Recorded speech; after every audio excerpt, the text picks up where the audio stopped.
welcome to Natural 6. It's so creepy. No, it's as simple as that. Because what I found, sometimes these things can get terribly overcomplicated. And actually, when you have... I don't like this version of you. I don't like this version of you. This version of you is really weird. When you have a great story and You're leaning as well. Yeah. and great friends, Oh, not more. So tempted to put my feet on the table. No! you'll tell great stories. Oh, God. And shall we? No. No, we shall. I shall. It was, it was shall just tell none brinkmanship. story. It was just brinkmanship. I was just trying to say, hello, everybody. Welcome to episode 33 of our adventures in the world of relive. Expedition 33. Oh, it's our Expedition 33. Many people's game of the year. Yeah, it's early in the, it's early in the year. Unless you're really into the altars. in Unless which you're- case- I was gonna say, there are some alternate choices. Which also, we put also with Doug. Sorry, Doug. Oh, yeah. Yeah. Doug's freeloading off the back of the altar. Let's be honest. He's been hanging to coattails since '95. Which is when, arguably, Doug Alex went gets- into the booth. If Doug gets a BAFTA nomination for his work at the altar, Alex is snubbed. That might actually be the end of Natural 6, if I'm being honest. I don't think we can recover from Come that. back to this video. I remember years and years ago they were doing Maxine Peake was playing Hamlet at the Royal Exchange, obviously typically a male part being played by a female, and I said, I want to speak to the artistic director there, who I'd worked with a few times, and said to say, if you're going male on Ophelia, I'd love to play Ophelia. And my wife, who is also an actor, said to me, listen, I have tolerated the fact that you're really doing quite well and you're working more than me. If you play Ophelia before me, I think we might need to think about this relationship. And do you know what he did? Played Ophelia. I played Ophelia, I played it so You'd be hard. such a great Ophelia. I'd be a really good Ophelia, yeah. Yeah. I would. Katie West played it, who was a much better actor than me. She's brilliant. Anyway. Enough about me. Enough about me. It's And like, how good I living am. room show a bit. okay. Oh, I tell you what, Patreon stretch goal unlocked. I'll just play Ophelia in your living room. Can I just say, Add a tier. I'll be your Gertrude. Oh, I'd love that. I'd love that. spoilers for Hamlet, but Ophelia dies. Oh, damn. Ophelia dies. I was doing a production of Hamlet. We can't monetize this. I was doing a production of Hamlet, and the actress playing Gertrude forgot the roses to put into Ophelia's grave, and they were throwing petals and flowers into the grave, and she forgot that, and there was a whole thing about having to throw something into the grave. So all she had was a big book. So all you saw was her go, throw it in a room, boom, on her corpse. And it was like, you could just, everyone did the this laughing, the up and down laughing. Oh, amazing. on There was- Ophelia's corpse. Did you see the corpse do like a... This is all because this is now just a load of theatre anecdotes. But We love these. We need to really live for these. I did a season of plays, and in that there was a guy who really loved a smoke. Really loved to smoke. He was a very relaxed man, and he really loved to smoke. And at the end of Act 1, a load of us came on, and there was this big drumming section. We all had these weird masks on, and we were drumming, and he was on a great big bass drum. And in the scene before, there is a bath on a trapdoor which drops down into the substage, and then the trapdoor comes back up. And he was having this big bass drum, and he'd recently relaxed, and came on. Wasn't looking where he was going, fell straight 10 feet down the trap. Fortunately, because he was so relaxed, he bounced on the drum, right? So we were all drumming, and we looked round, and he disappeared out of view. We were like, oh my God, we're still trying to drum. And then he managed to roll up, and the trap came back up with just one drumstick on it. Oh my God, he's died. I was doing a play once. This is the longest intro. Yeah, it is. I was in a play once with these two characters having a conversation, and it's a really emotional moment, and it has to be interrupted by the fact that this guy comes in and he's looking for a lamp, and it's like in the trenches, Aladdin. in the trenches, World War I, and they're talking about, are we going to desert? You know, are we about to do this? And then it's like moment of tension, cut by a guy coming. He's like, I'm going to see my lump, you see my lump? And it's supposed to be there. And the guy goes, yeah, it's there. And it wasn't there. So the guy's supposed to pick it up and walk off stage. He goes, yeah, it's there. And just points off stage. And the guy's like, thanks, and just walks off stage. Well, let me tell you about the time that I reformed the press release writing structure at Square. It was incredible. Wow. Thank you. Yeah. Good Thank you, stuff. everybody. And that's the real quiz. Yep. Well, I mean, nothing more heroic than Press releases. press releases, so let's say hi to our heroes. Hello, I'm Aoife Wilson, and I am playing Dolly de Winter, the Tiefling Bard. Hello, I'm Alex Jordan, and I'm playing I, the Kobold Rogue. Hi, I'm Doug Cockle, and I'm playing Kelmis, the Dragonborn Druid. Hi, I'm Holly, and for the first time in ages, I'm playing Elwyn and not Demi. Welcome back. I'm Ben Starr and I play Radian Thornbear, the Wood Elf Wizard. I'm Harry McIntyre, and if you're lucky, you too can press for release. Shall we play some... What? You and I thought the same thing. You started this. This is No, I know. all your Your fault. fault. This It is your is fault. all your fault. They don't all- What did you think was going to happen when you said that? I thought... Shall we play some Dungeons and Dragons? Yeah!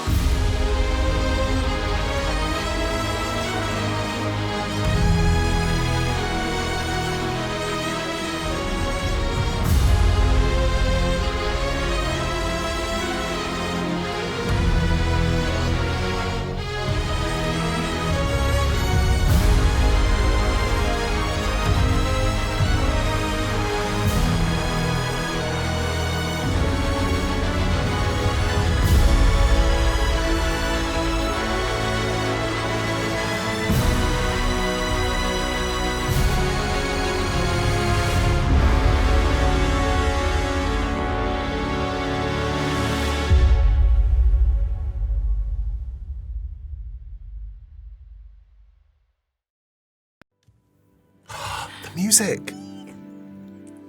Last time. We're back, baby. So back. We're back, baby. So back. It'll make no sense because it's like just a fortnight for everyone else. You began in the Four Forests as night was falling. Radian left alone whilst Kelnis, Elowin, and I, the character not the me, disappeared into the deck of many friends with the Rastus. The Wood Elf Wizard made his way through the forest towards Haven, finding a hidden entrance to the town revealed to him by Angus, pausing to reveal a letter of apology he had written to Dolly before he headed underground. He entered a tunnel that emerged... Oh, you didn't know this? No. That emerged... What else are you going to spoil? He entered a tunnel that emerged in a secret basement of a building within the palisade. Above, he could hear voices, and moving closer, he caught his leg on a flagstone, alerting those above to movement below them. Deciding to lean into his predicament, Radian made more noise until a hatch above him was opened, and he polymorphed into a bat, flying out of the basement and the building beyond into the town of Haven. So many fluffs. Flying up towards the treehouse where he had seen Nox emerge, Radian found Nox speaking with Lilith, the leader of the Gloam, in the highest level of the treehouse just below the canopy.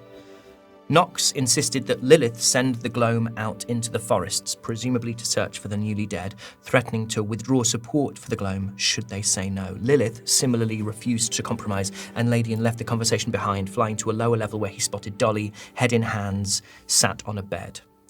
Radian the Bat flew in. Meanwhile, Kelnis, Elowin, and I pressed Erastus Gracie for more information on the deck and those who were trapped with him in this strange solitude. There were things he could tell and things he could not. But before they could press him, they were summoned from the deck. Back in Reliquiae, Dolly and a disguised Radian attempted to find a quiet spot to chat and plan, but their attempts were stymied by the attentions of Dolly's loyal guard, Azrael Levine. After fully... This bit went on for so long. This was insane. After fully misreading the room, Azrael eventually escorted you to the top of the treehouse where Nox was speaking with Lilith. Nox saw through Radian's disguise and Dolly's attempted deception, casting shatter on the wizard as the rest of the party emerged, Erastus Gracie in tow. Dolly made her case to Erastus, telling him that a mortal life was worth less than that of a would-be god, her words inspiring him to send a jet of lightning into Nox before the battle began in earnest. Dolly also revealed Parvis's death to I, and that Lilith was the one responsible. The leader of the Gloam in Haven was the first to make her mark as the fight began, blowing a whistle to alert her comrades before filling the room with a fireball that took Radian down and damaged many of the rest of you. As Dolly brought Radian back with a healing word, she demanded to know the truth from Nox, who finally admitted that it was he who had betrayed her to the web. Realizing that Lilith was a real threat, I turned invisible to outflank her while the rest of you targeted her with many attacks. It was Elwyn who slew her, I watching through the window. The kobold wished to have struck the killing blow himself, impressing on Dolly the nature of the deal made with Erastus. The spirit must be the one to kill Nox. Craving blood, I attacked Asriel Levine, killing the confused child of the Midnight Moon as he attempted to rescue his goddess from the melee. I had no idea. There was no context. Suddenly, without allies, the gloam still climbing the treehouse to come to his aid, Nox turned invisible. Dolly seized her opportunity, reaching out to him and convincing him that despite everything, she was ready to rule Baroon together. With Nox entirely taken in and willing to go with her, Dolly cast Dimension Door, teleporting herself and Nox high above the forest floor, where they began to fall rapidly to the ground. Moving with incredible speed, Kelnis sprouted wings from his back and plucked Dolly out of the air, leaving an invisible Nox to plunge to the ground. As he did, he became visible, and for a moment it appeared that he may have been killed by the fall before his body began to twist, jerk, and sprout somnium mushrooms. Soon, Nox's human form was entirely consumed, with his face and hands captured inside his fungal flesh. Fungal Nox stood and aimed a spray of mycelial fibres at Kelnis and Dolly, the Dragonborn resisting the effects but the tiefling falling restrained to the ground. As she tried to gather herself, she was hit by a cloud of spores and fell under Nox's control, his voice echoing in her head. You all began to rush down towards Nox and Dolly, Elwyn and I fighting their way through the gloam that was still climbing the treehouse, while Radian used his Misty Step abilities in order to reach the forest floor first. Dolly, under the thrall of Nox, attempted to stab her friend as he approached, but he was able to avoid her frenzied attacks thanks to Shield. Nox then targeted Radian with his controlling spores, and when the wizard failed his save, he called on the deck of many friends, a nameless, dark-skinned, crossbow-toting, cigar-smoking figure emerging, though nothing could prevent Radian from falling under Nox's spell. As the battle looked to be turning in Nox's favour, Celandine arrived, bringing with her children of the Midnight Moon.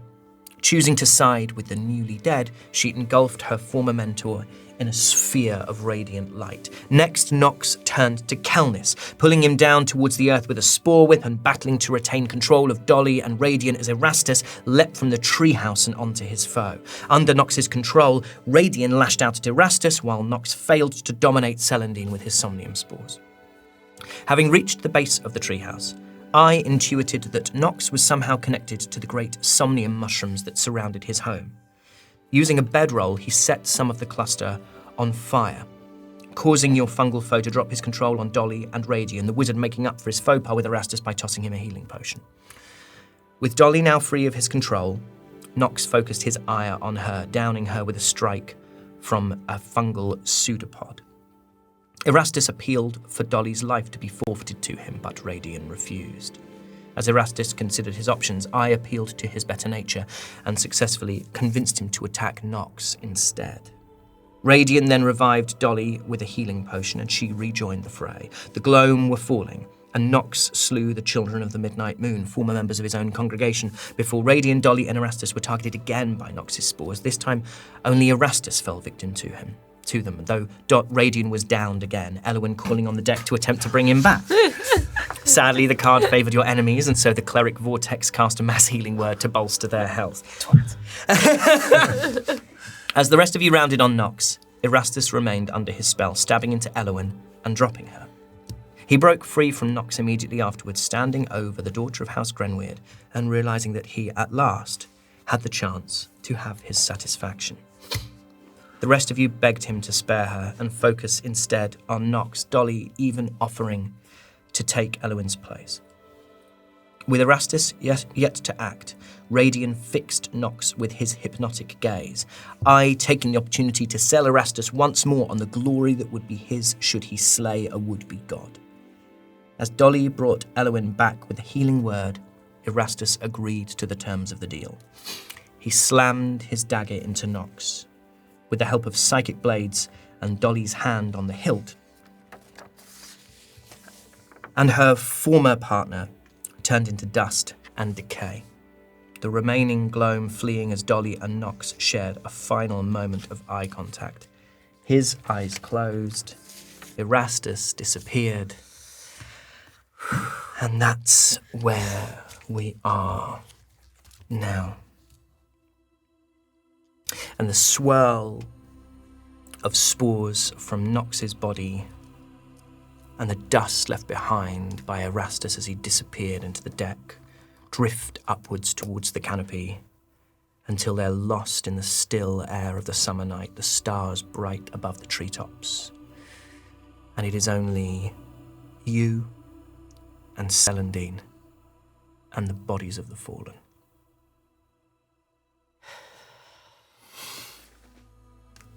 Is Nox's body still intact? Yes, I would say what has happened is, as he's been stabbed with that killing blow, roll me a perception check, Dolly. It's only a 12, I think. Yeah. That'll do it. You see that the fungal part of him, which by this point is almost all of him, has gone that same grey, powdery colour and texture as the great mushrooms that encircle the treehouse. The last thing you saw was the eyes of his human face, which was caught within his torso, closing. That face is still visible. His hand that was protruding from one of the fungal arms and pseudopods is also still there. Very, very, I think with a lot of hesitation, because there's so much about this that she doesn't want him to have anything, any power, any control over anymore, but there's a potential for it to be useful. She's going to reach down and touch and use Mantle of Whispers.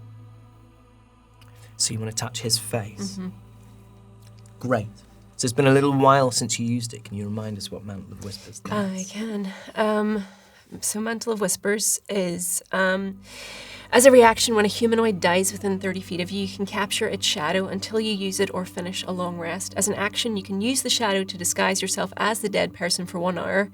While disguised, you gain enough information to pass yourself off as the person. Another creature can detect the disguise with an insight check versus your deception check. Okay, so technically he's an aberration, but I'm happy for essentially you to draw that humanoid part of him. I was very specific that he still had humanoid features, and therefore you can draw that human part of him out. Do you immediately take on his appearance? No. Okay. Do we see this? Yeah, I mean, I'm not trying to hide it. Can I go over and join her and just want to do an investigation on the body? Okay. Yep, roll investigation. It's 12. It's a 12. What specifically are you looking at? You're looking to see... I don't really know what I'm looking at. I'm just kind of trying to just get a look at this thing. If there's any... I mean, basically I'm looking for goodies, to be honest. Oh, okay. I would say that any magic items he would have had on him have been subsumed by the fungal form. But I will say that do you have a dagger or a staff? What is it that you actually... I don't, actually. You don't have anything? No, unarmed. I'd say as you sort of reach out and touch this form, looking closely, you see these striations of black, like a growing, spreading blackness through the mushrooms. And it strikes you as perhaps related to the blight. Mm-hmm. That's what you get with the 12. Oh, as in, I take on that information? Yes. Fantastic. I'm not looking for anything, but I will just sort of move up to Dolly and just sort of hand, because if you're crouching down, it's sort of hand on your shoulder. It's just, you okay? And I'm going to stand up and immediately give Ellen a massive hug. Okay. Look, I get it. I hit the dirt, but it's just a few bruises. It's nothing wine won't fix. Sorry. It's really good to see you guys. Yeah, I'm sorry we left you. I get it. don't have to get it, but look, coming back to you was the only thing that we had in mind, and we did some stupid things in order to do it. Well, we're here now. We're okay, right? We're breathing. Okay is probably a bit of a stretch. Yeah. Well, what happens next? I imagine these people are all going to wake up and wonder what the hell has happened. Yeah. And I'm gonna guess they're gonna look at you. One thing I think to bear in mind, they're not bad people. No. They got taken in just the same as I did all those years ago. They thought they were doing the right thing. You know? Gloom, on the other hand, less so. I'm sorry,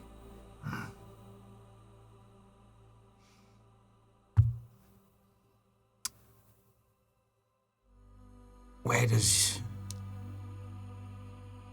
you feels you is from? Sorry?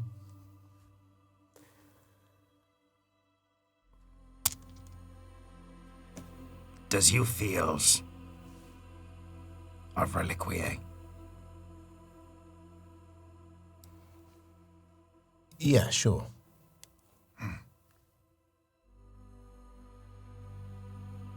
Okay.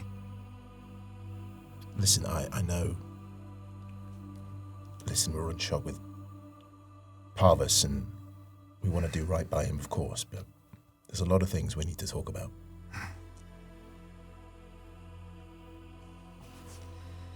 Kel, roll me a perception check, please. It feels like you're on the edge of this. You know that. I am very much. Yeah, I wanna that say something. Radian and I having this Do conversation. you want me to roll for it, or do you want my passive perception to take it? Oh, great. Yeah, what's your passive perception? 18. 18, yeah. All right. I will say that even without 15 in passive insight as well. So. Oh my god. what I would say is that you're stood at the base of this treehouse, Cal. You know, you've been in the woods at night more than anyone else here. And you have attuned yourself over the past few days to the noises of the sister forest, this summer forest. And you hear the crack of twigs underfoot. And you look out of the opening in this great mushroom cluster, which almost entirely encircles the tree and the tree house around which this battle has taken place. These bodies spread across the forest floor, and as you look through this opening, you see figures. The children of the midnight moon. People peering around door frames. This has not been a quiet fight in the middle of a summer night.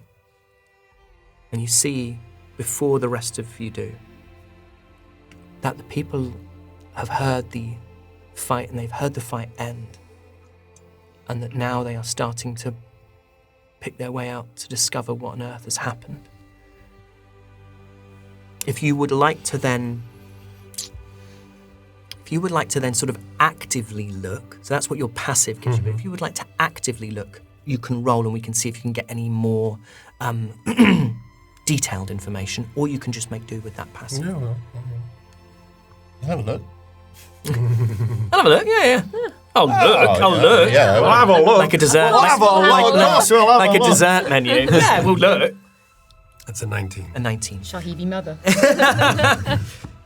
So with the 19, you see that among what are very clearly just the villagers, there are a few figures that you see that are armed, that look more like, or that are the guards of this place. Not Gloam. So as this group of people are starting to move towards you, you don't see aggression. You don't see that they're moving with an intent to attack for now, but they're moving with curiosity, and some of them happen to be armed.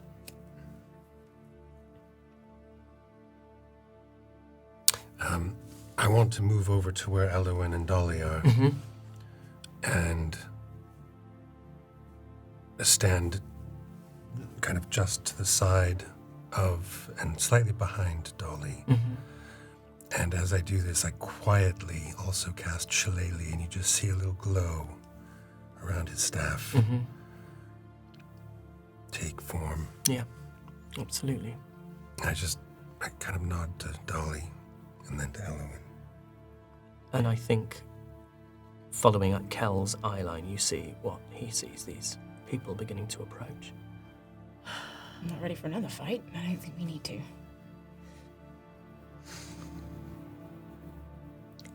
I think I owe them an explanation. Is Celadine still with us? Yeah, she is. She is.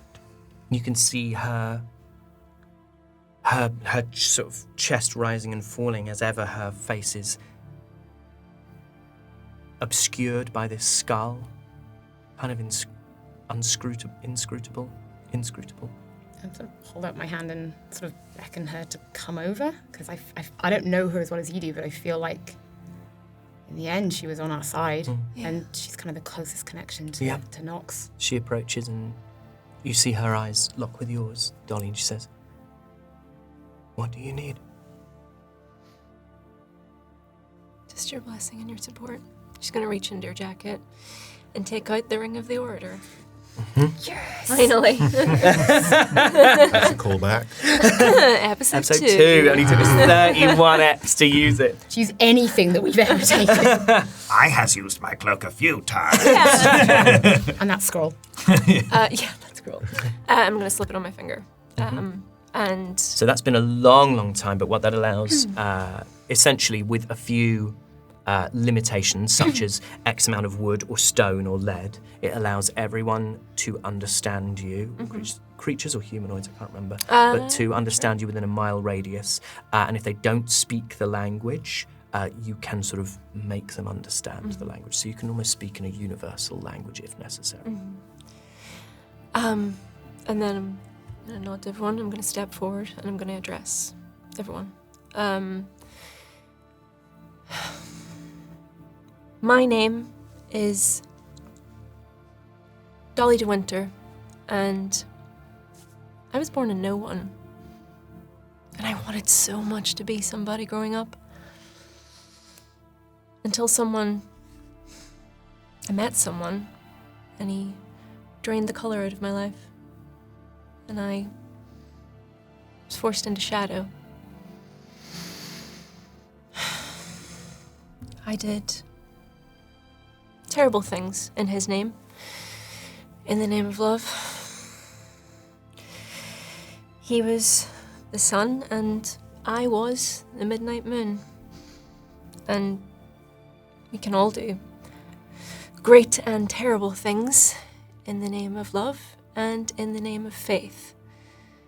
And a wise kobold told you all not that long ago that faith is a weapon. Love is a weapon too. The person that I loved used me, and he used you all too. He lied to me, and he lied to you all for a long time. But I see the love and the care that you all take with each other. I see the love and the devotion that you all poured into the goddess that you thought was me. There is a darkness coming. The gloam are its heralds. The shadow will flood, and you can't be a weapon used to fight their war. Love isn't a weapon here. It's a shield, and you need to use it to protect each other and survive what's coming. The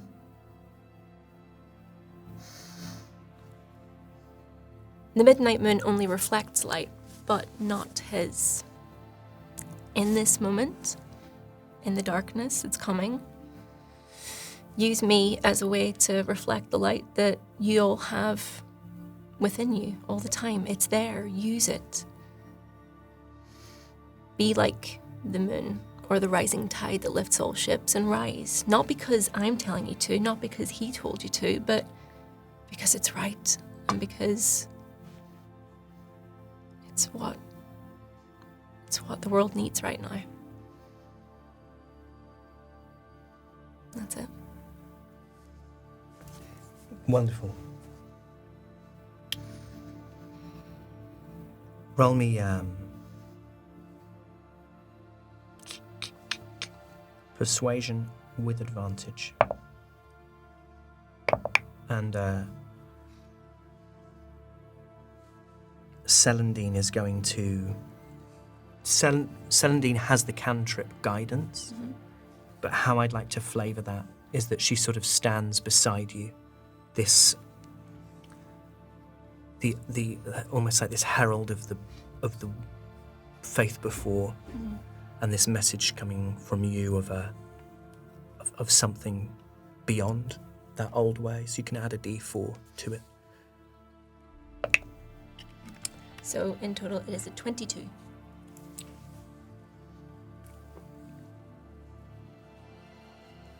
You see faces that have been...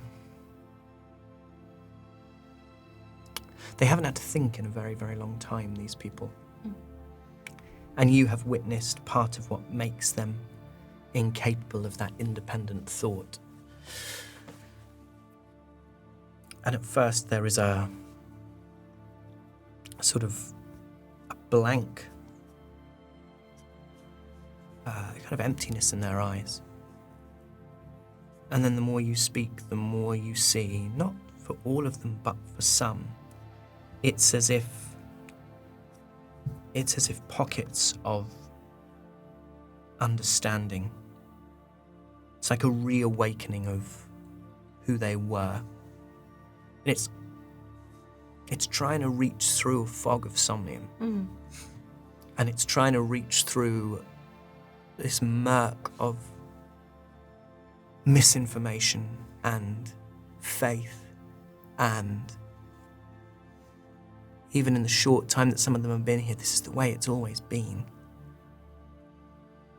But you see that enough of them start to see. It's like you can see them opening up, blooming. And this ripple of understanding starts to move through the crowd. And you see some of those that first greeted you when you were outside the gates. Some of those most confident, front-footed ones who wanted to meet the midnight moon. They start to move towards you, they start to approach. It's gentle, it's not like a stampede or a sudden bottleneck. But almost like they would pay respects at a tomb. They start to come towards you, and some reach out their hands and show you the moon that's been tattooed into their palms. Some touch the ground next to you. Some reach out as if they want to touch your hand. Some reach out for Celandine. Do you allow them to in those moments? Some that don't make that movement just sit where they are, and there's something in their eyes that reminds you of how after they took that somnium, there were people who just fell into a stupor. You know, even with a roll that high, not all of them are capable of it all the time. And then Celandine says,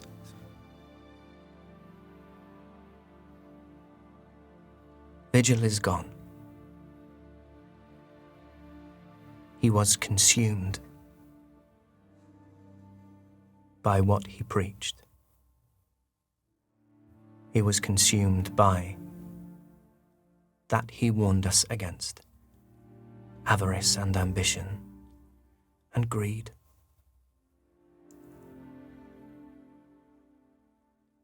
As she looks to you and she says, the midnight moon will not stay here forever.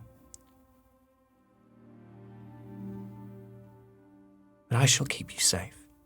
And she reaches up And she removes the skull.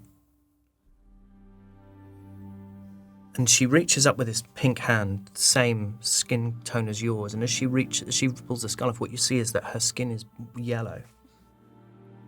And that you see like a line, whether it's dye or paint. You see her true shade. And there's this sort of ripple of surprise that moves through.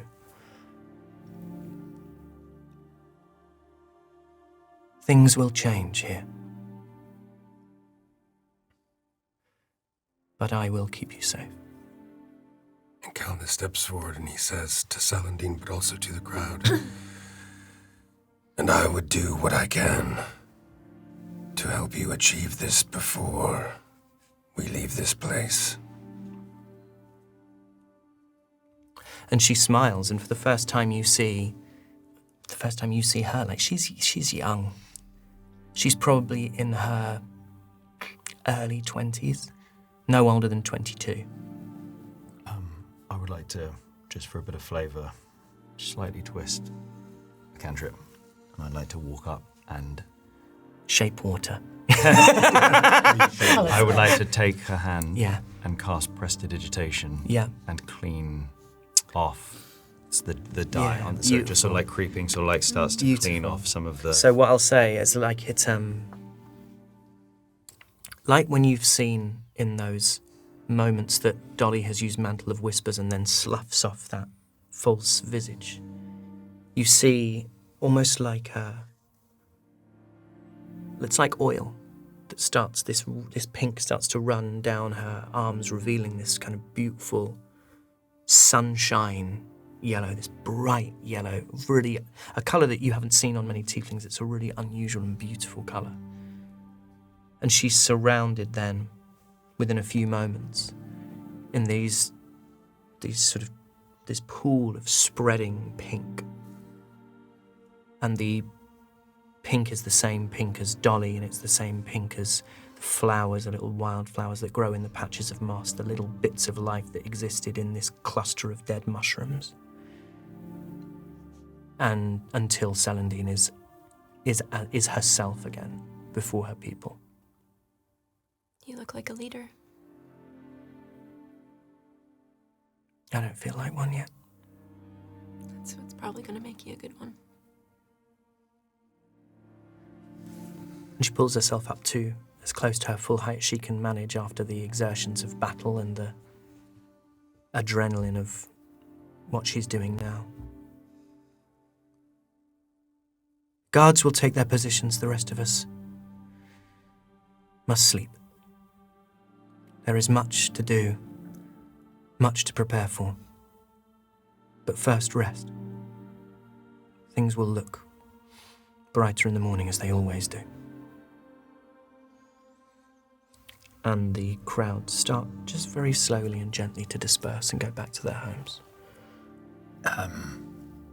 Your ingots have done this the whole time?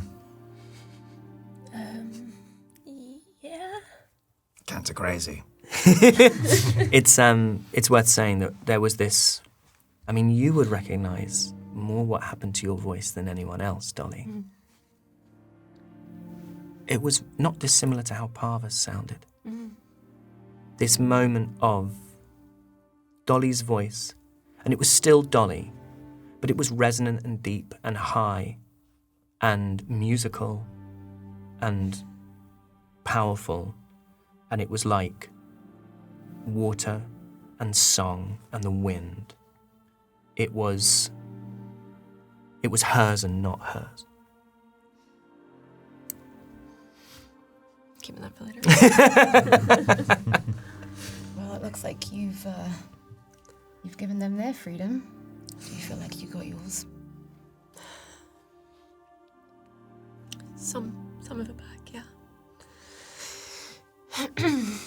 Didn't come without, a bit of a cost, but... Never seems to, does it? Freedom seems to have a pretty high price on it these days. Yeah. What do you want to do with him? Let him rot. Perhaps we should let him rot elsewhere. As long as elsewhere's where I don't have to look at him anymore. I don't want to touch it. When I touched him, did I gain any of his knowledge that he had? Mm-hmm.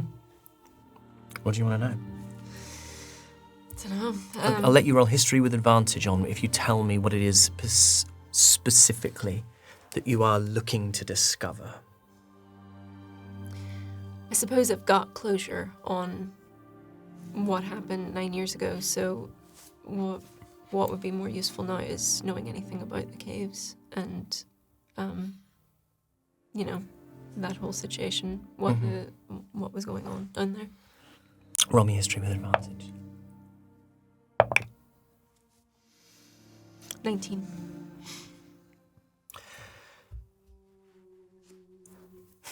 You see, like a vision flashes of memory. You see Nox before he was dressed in his finery.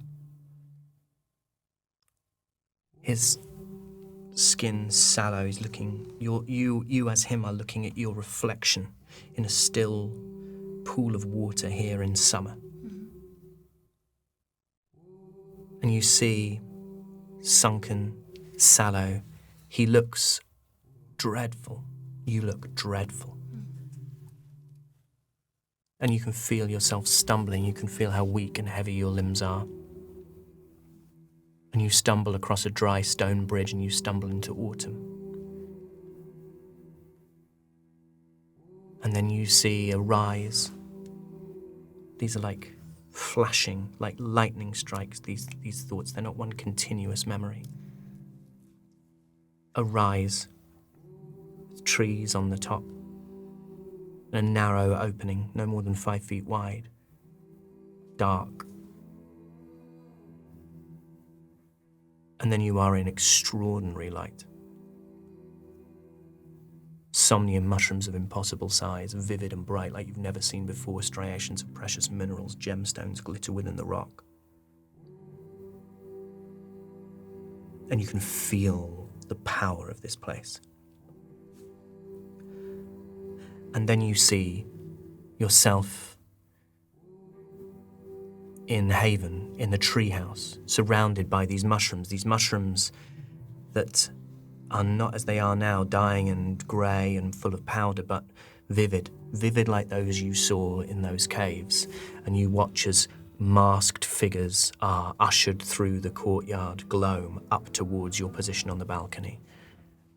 Then you see yourself guiding these gloam, who are falling to their knees, dropping as they investigate the caves. And then you watch as a retinue of children of the midnight moon, broken by somnium, are led towards where you know those caves are. And that's what you remember. Yeah.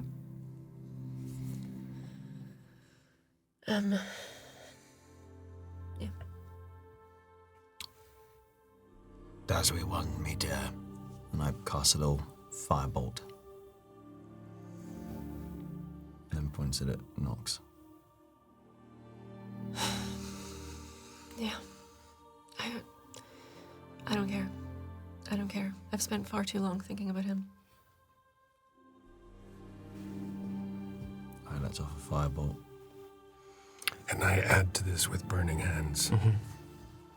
I shoot this firebolt into the corpse.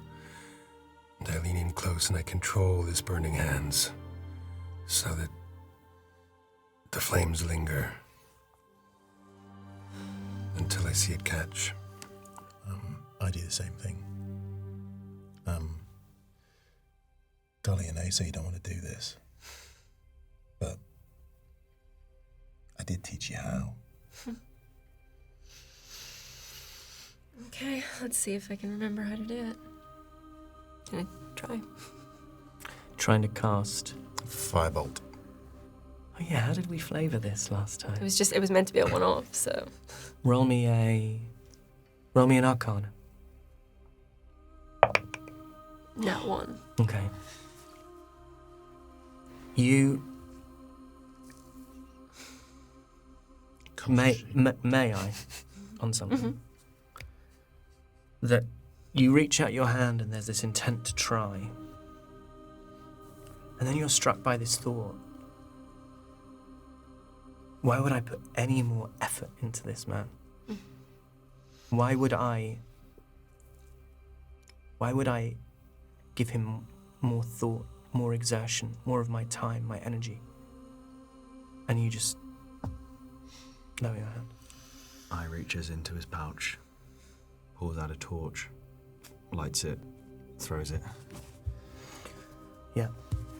I'll catch it, but I'm not going to use it for that. In fact, I'm going to put my hand on the small of Dolly's back, and actually I'm going to use it to light the way, and I'm going to start moving towards the treehouse with Dolly. Okay.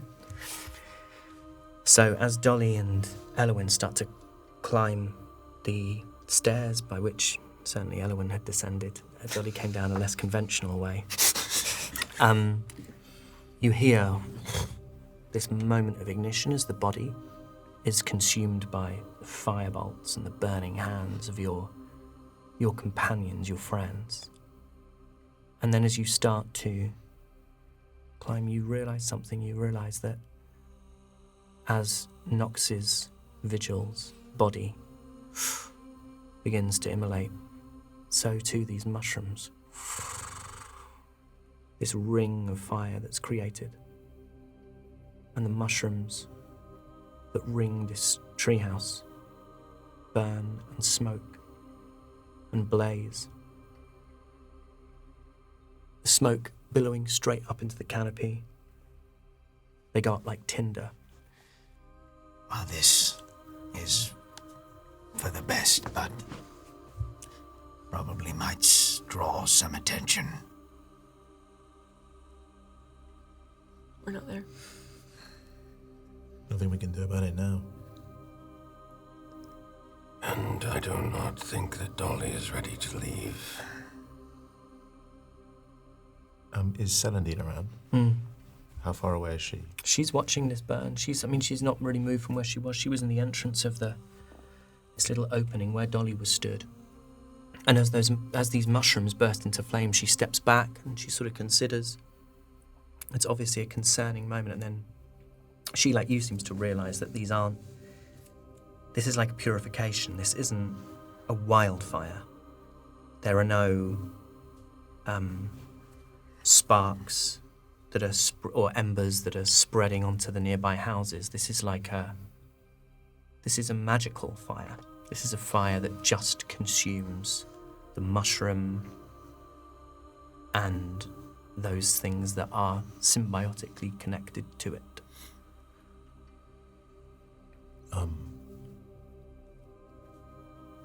Parvis, Yes. where is he? I can take you to him. Would you like to see him? Yes. Are you going to go with them, Kel, or are you going to go with Elowyn and Dolly? Or I'm assuming, or unless you're going to let I go entirely by himself. I was going to say, Okay. do you want to go by yourself?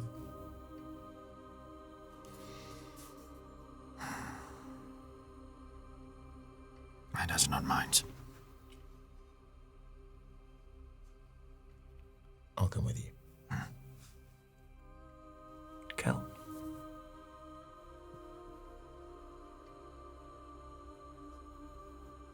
I feel that I am needed.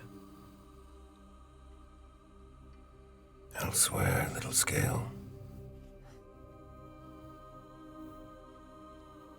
Please. Take my admiration to Parvis when you see him.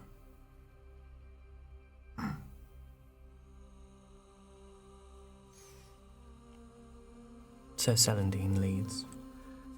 I and Radian. She leads you round the back of this cluster of mushrooms that's bright with flame. And she leads you into the building where you were held. And she lowers the grate that becomes this set of steps. And she looks back at you, eye with roll me insight.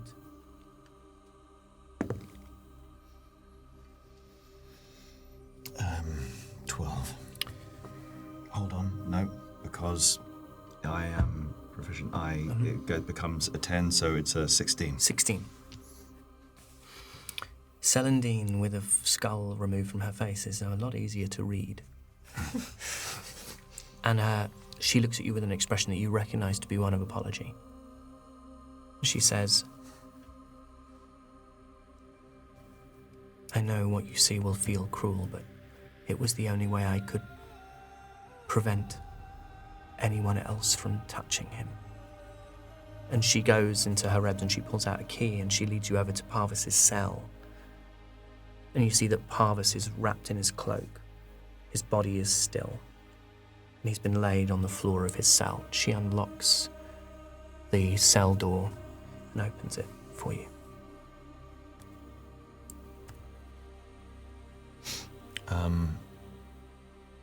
What is the light like in this? It's dim. It's very dim. What can I make out of from his expression? Roll investigation. 4. 4. His body looks... It doesn't look traumatized. His eyes are closed. His expression is neutral.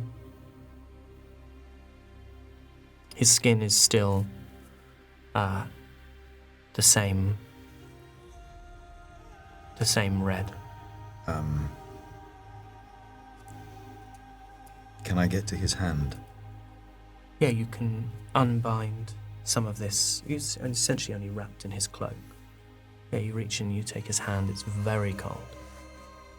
I takes his hand and puts Parvis's hand to his nose, to his snout, and inhales, and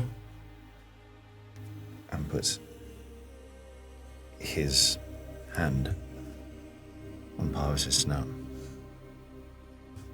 and then would like to use prestidigitation again, just bit by bit, going down Parvis's body and clothes to just clean any bits of dirt from it. And when you get to his throat, you see you feel there's a wound there, and you feel there's a wound in his back. And you do what you can to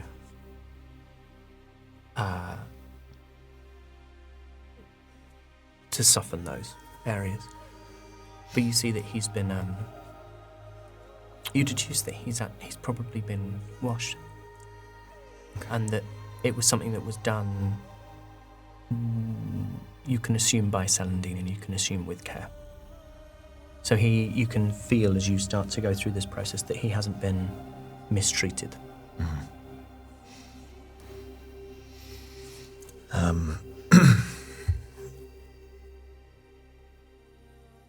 I'd like to... The collar. Does the magic still exist even though he's... It does.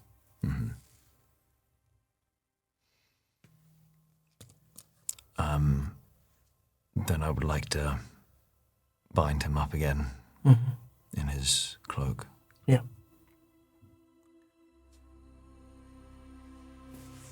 I turn to Radian. Are you outside the cell? I'm just kind of watching from the other side.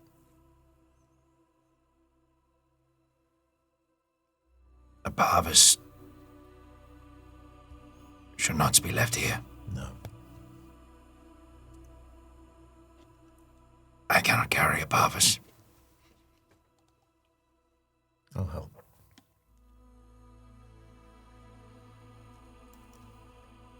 I know what he meant to you. And I'm sorry that it ended like this.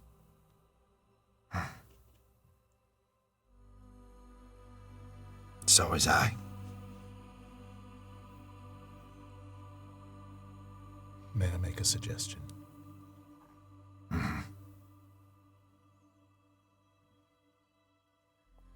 I've never done it myself, but there are ways of treating the dead with respect. Embalming them, preserving them.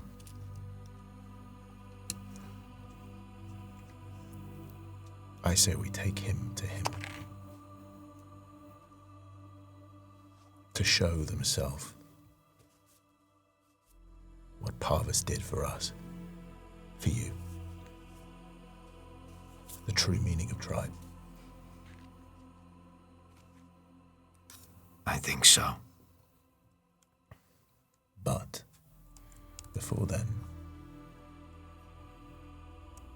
we did say we were going to throw him a party.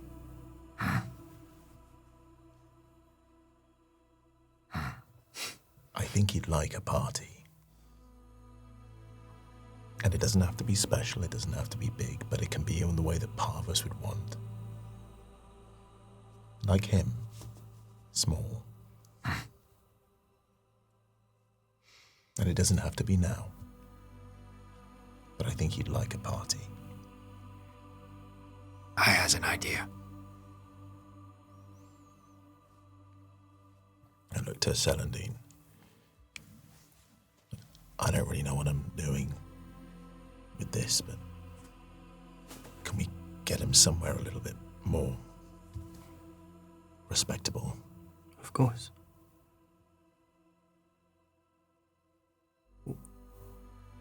Whatever you need.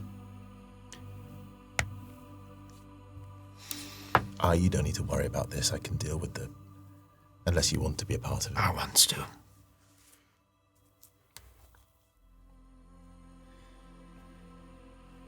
Can you help us?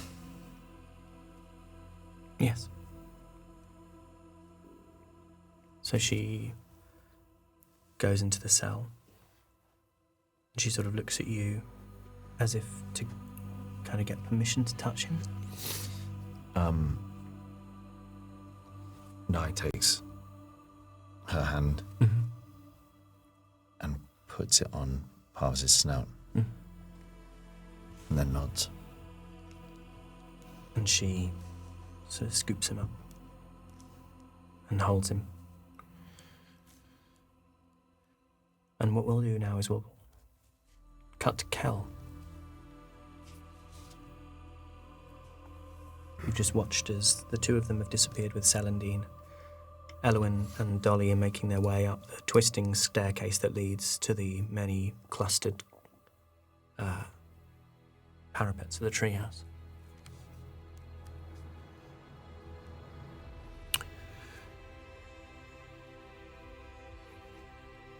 I'm watching the fire burning, corpse of vigil.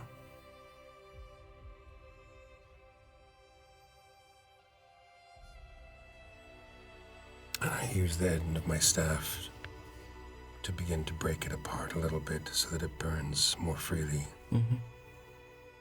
As you do, you see this in the mushrooms, this sort of, that same quickening of the flames in those moments.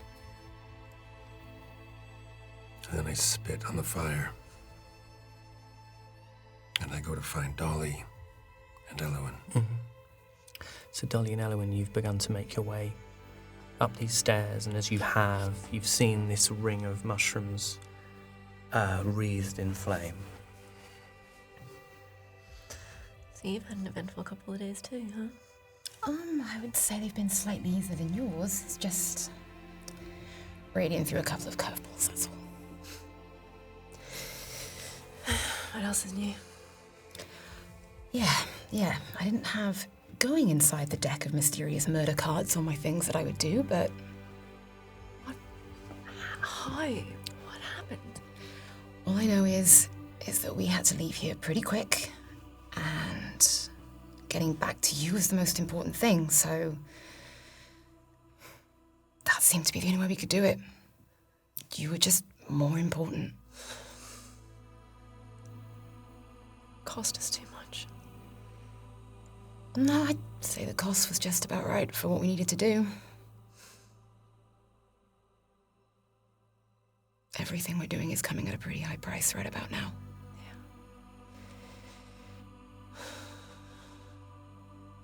Just wish Parvis didn't have to pay that price. No. Gloam seemed to enjoy taking things from people. And it just doesn't feel like we're evening the score quick enough, does it? No, but I'm just glad we're all back together. Yeah, and that seems to be where we're safest, is when we're together. And as you say that, you hear footsteps on the stairs of Calnis as he climbs them and joins behind you. Did the other two go off okay? They went to find Parvis, and I walk up to Dolly. And I place my hand on her shoulder, and I cast Cure Wounds. Thank you. But we're all pretty beat up. Thanks to the fast flying. I wish. You're very welcome. It was fun. Also mine. I just knew it would be okay. I wish that I could cure the wounds in your heart. I don't know if there's a medic skilled enough to do that right now, but Time. Time is the best medic. yeah. Time and maybe a glass of wine. Several glasses of wine. Please. I will go find it. That would actually be amazing. Roll me investigation, Cal, as you. Do not mess this up. He's holding one. Should have done this in Samuel Raphael's house. You should have done it in Lord Towers. No. It couldn't have gone worse. Give him the help act. Put that dice in jail. Yeah, I have a passive investigation of Yeah, 12 put it in now. Hey, can we roll, put it in jail? baby. Can we put it jail. in Put jail? that Put it in dice in jail. Oh, yes. Put that dice in jail. It failed us on the wine. Put the dice in Oh my jail. goodness, this is a big moment. So, the marvellous, ever wonderful Mark at Crafted Thank you, Campaign. Mark. Oh, sorry, I wrapped it quite well, so you're going to take a few You minutes really to did, unwrap yeah, it. yeah, yeah. Sorry. No. Please feel free to vamp, everybody. So essentially, sometimes we do actually go out as a team, and we ended up at BAFTA, and I think it was the night of merch drop 1. Yes, it was. Yeah, it was. So we were all stunned, and we had a fair bit of champagne Also shots, because there was video. and shots. Yeah. There was baby Guinnesses, Yeah. and Something with Jägermeister in it. oh god. Wasn't there? Probably. Yeah, I'm sure It there wasn't a was. great morning, let's put it that way. And we had somehow got onto, once again, putting dice in cocktails. Yeah. I had found a little dice jail. Oh, that was Celebrate. it. To celebrate. I had found a little dice jail to celebrate. I was like, oh, okay, this little dice jail. And I brought it in, and I was like, it's a little bit cheap and rubbish, but it's fun. And within about 30 seconds, it was in Aoife's hands and it was broken. Because Eva deliberately broke it. No, I didn't. That's not fair. Because she Deliberately knew on that purpose and when the call was put out for a dice jail, Mark at Crafted Campaigns would answer. Well, the So- call was actually Alex and I drunk, voice noting him on Discord about how we needed a dice jail. So we have a dice jail to put our most disgusting dice in, who've betrayed us the most. We have a blighted wolf from the top of Mount Atria. We have Morgan, we have Carvilius, we have Medea, and on top of it all, we have Barabask. And we can place, Yeah. I think, I mean, how are we going to, the way it, because this is a big old tower. could I have your Get in there. disgusting dice? Get in there, you little wretch. No wine for me now. It's all no your wine fault. for Elwyn, and it's all your fault. Do we want to show It's off got the full light extent? as well. It does light up. I think the. I don't think it was- you won't I think see it was it. left on. Oh, No, but right. not just that. I mean more that Sorry. Oh, there's another. Is there? There's one more. There's Ready? one more. Is there? Ready? Yeah. I don't want. You haven't got it the right way round, honey. Have I not? No, there's one. There should be one more level. Oh. There's one No, more no, level. it's Oh fine. yeah, there you It's go. fine. Yeah, it's upside down. The thing itself is upside down. It's not but- full. Oh my god. There's another tier. Oh, I didn't know that. Yeah. Whoa. There's two other tiers, look. Whoa. Oh There my you go. god. That's crazy. Lots of dice can go to jail. Yeah. Yes. Is what we've So I'll learned. work on that. So it says the shadow will flood The web There is is wide. The no, newly there is no dead. curse. The web is wide. There And is no Wanted curse. equals the newly dead. so there we are. So that little dice is in dice. How long is it jail. going to be in there for? As long as I want it to be. Yeah. Forever, Doug. Sorry. I will Doug. say- I think every now and then we can take it out. Yeah. And we can roll it and we can see how it rolls. So Mark gave this to us at MCM, and it was on the stand for a while. And I rolled badly with one dice, one of our sets actually, and I put it in there. And then maybe about 5 minutes later, I tipped it out. Nat 20. So it does work. I was about to say, Also, our dice I don't roll love- well. We don't I accept love- returns. Yeah. I love that as we suggested that. Every now we could take it out and roll it, and Doug's very just like, yeah. Thinking, I really like that dice. You need another D20, or have you got one? Oh, I've got plenty of Okay, D20s. right. Yeah, just that one was. Come on, That's Doug. That one was I the disgusting. first time I've used that I set. cast for wine. And I'm just going to see I if I were to. Sorry. In the I tower. cast invert wine in some of your yeah. rubber ale So I'm towels. going to see if I do. That's a 3. So I don't. That's a You're 3. you just, I mean, when is that ever? Someone did the maths on Discord. Did they? And the Nerds. average is like, it never went above a 10. Okay. It was Well. like 8. He's rolled a nat 20 because he became a Sir and then became a No, Lord. because one bounced off. Yeah, and and was both ready. times it rolled a nat 20. They bounced off it, rolled on the table. Anyway, I like Kelnis, my friend.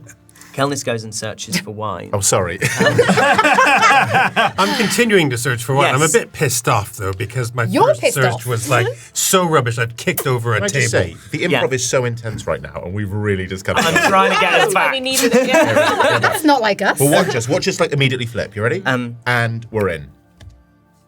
And oh.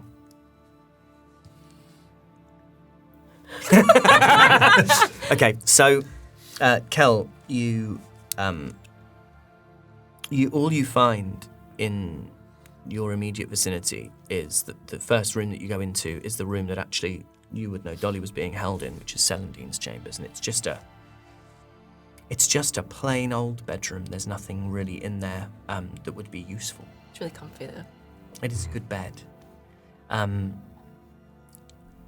And Dolly and Elwyn, where do you want to go as Kel continues to look for wine? I mean, quite honestly, that room's the only place I know. Yeah.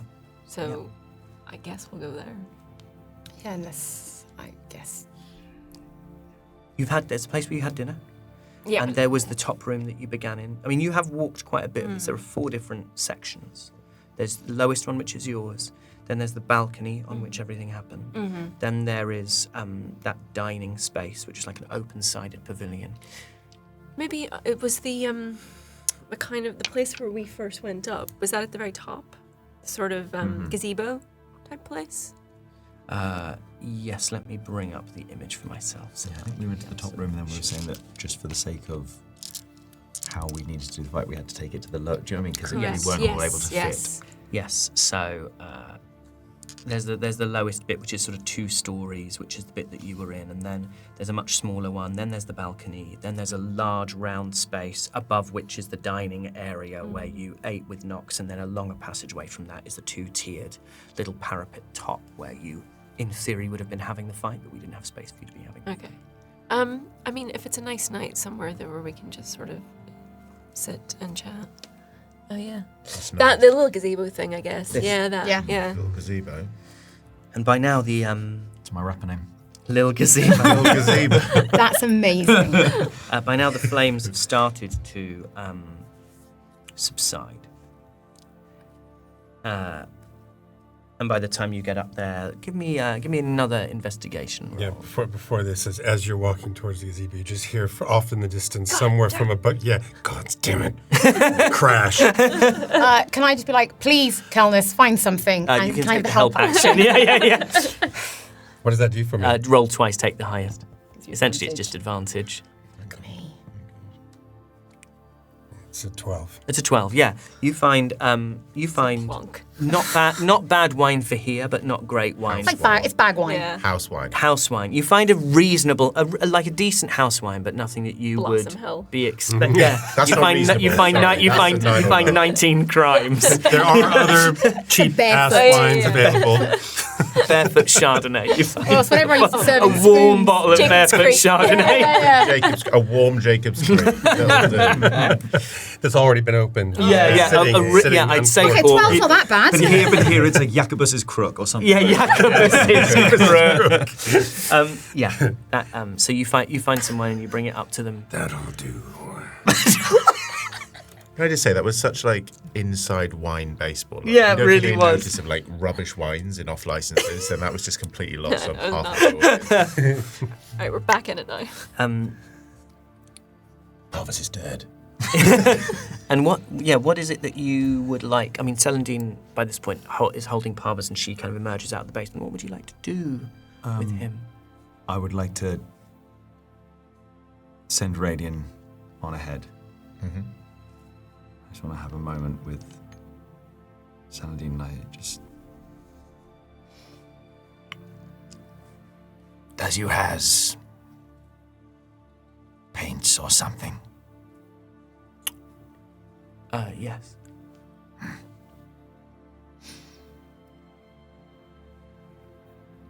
I would like for us to take a Parvis to where the others is, to where the tribe is. And then I would please likes you to go and get paints and some brush. As many as you can find. I can do this. So she, holding Parvis, ascends the stairs, and by this point, Radian, you're a little ahead. Yeah. And by the time you get up the stairs, you can hear sort of not hushed conversations as in surreptitious conversations, but that feeling of people trying to come to terms with things through there's sort of too much to talk about and not enough time, and it's night and it's late. And you can hear something being poured into glasses above. I'd like to bring. You got to turn up to a party with some wine, so I'd also like to look for some wine. Okay, roll in the investigation. On the way up I mean, Radian's learning. With maybe, in the tower, absolutely. yeah. Oh, God. No, because I want to drink. Lord Samuel. Samuel Come Raphael on. Towers, Searcher of wine. procurer of libations. I hate this. I hate this so much. I- hate this. I rolled a 4. I'd like to find one. Your investigation. beyond- What's your investigation? though? Doesn't matter. Yeah, but Yeah, but you have. But it You have does yeah, matter. 11. No, 11. 11. Okay, so Great, you. more he's broken average a tail. wine. So what you find is they found crate of average wine. a Jacob's Creek Chardonnay. You find half a bottle of Jacob Creek Chardonnay. You find a smaller. I'll tell you what you find. You find some like a can of wine. It just says white But on I it. think I've done really well, Yeah. guys. Maybe if you just throw some sediment in it. I bring wine. You know, next time we're home, I think I'm gonna put wine in that bag of holding. Yeah, that's actually a great idea. Guys, I brought wine. We know. So did I. What wine did you get? What I found. Yeah, I found this. What is that? What's that? This is a flask of warm wine. Well, I've got a smaller flask of warm wine. You have a skin with wine in it. And I drink some. Mhm. And it doesn't taste good. It's not good. And It's I not. find- It's Can I roll deception on trying to pretend as though it tastes really or great? you can roll deception or performance. I don't mind. Performance. Roll performance. Oh, fancy When it doesn't lady. matter. Lord Samuel. Always. My Oh my lord. gosh. My lord. Okay, it's not that great. It's a 16. It's a 16. You do that. This is incredible What you do the you do a little sniff. You talk about the fruits that you can get on the nose, little elderberry. There's something kind of zesty in there, maybe a grapefruit, and then you take the sip where you aerate it. Little spitty cup. You spit it into the side of the cup. And I kind of I'm feeling myself a little bit with this, and I just go to Ellie, a wine for the lady. You know you want. Yeah, no, because I mean, you rolled a 16, so I'm just I'm Yeah, happy you're quite it's impressed white. by it. Yeah, yeah. Yeah. good wine. He sold this wine as being better than it is. It's good wine. But who really knows it's wine, you know? No, well, After a couple of glasses, it all does end up tasting the same. Yeah, I guess I will try this wine. It's ever so slightly worse than the wine that Kelner's found. Okay, it actually turns out, if what happened down there with you trying to get Dolly to use a firebolt, you are a terrible teacher and a terrible judge of wine. Yes, I'm learning. I'm trying to better myself. Yes, I guess everyone learns at different paces. At this point, you hear footfalls on the stairs, and Celandine emerges, and she's holding what is clearly the body of Parvis wrapped in a cloak. she brought something to a party, I guess. And you say that out loud, do you? Yeah, you say never turn up empty-handed. I mean, it's not a bad quip if you're in the right place. An eye is walking. You walking ahead or walking behind? Behind. Behind. And she lays Parvis on the wood floor, and she looks at you and says, "I will be back with what you asked for," and then disappears and leaves the five of you alone with Parvis's body.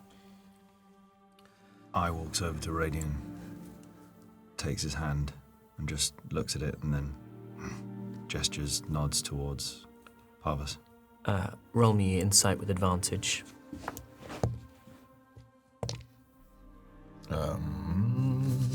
13. 13. You glean that I is asking you to. You are, aren't you? I mean, I should have rolled insight, really. Yeah. I is asking you to go through that kobold, bringing a hand to your nose and bringing your hand to his nose.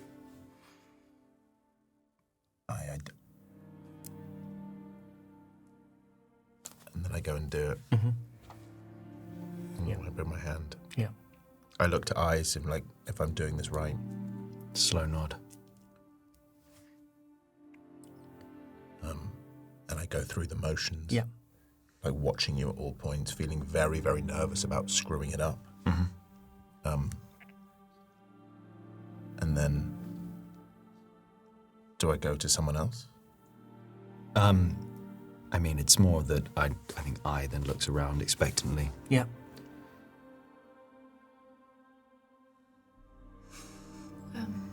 Yeah, I'll kneel down beside him. But I'm sorry I didn't do more. And I'm sorry I was scared. And then I'm just gonna do the same thing. And I'll go and do the same thing. But instead of talking to Parvis, I suppose I'm gonna kneel down so I guess I'm eye level with you.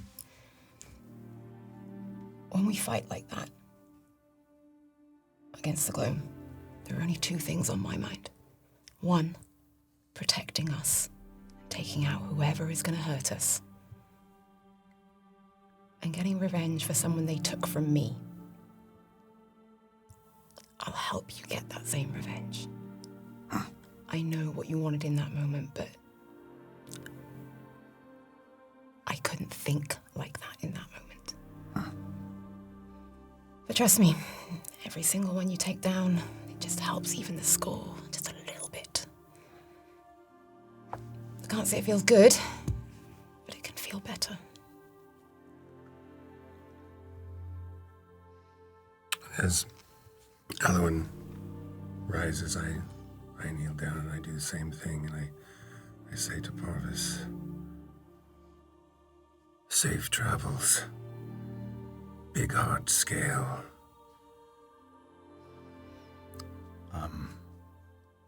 And I reach up to the wine in Cal's hand, and I take a sip.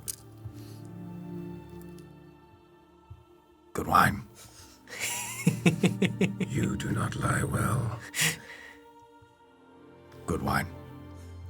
Enough. I don't think he's lying. I just don't think he's got a great point of reference.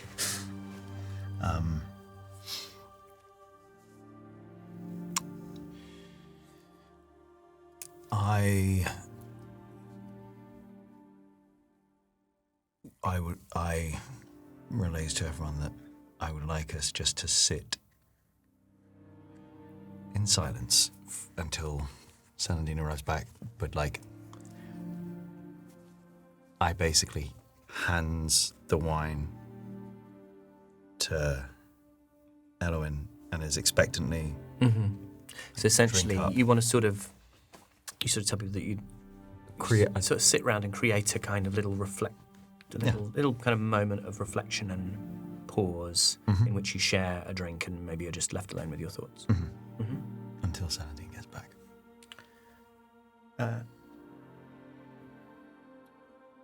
Radian, what are you thinking about in this moment of silence? I'm thinking about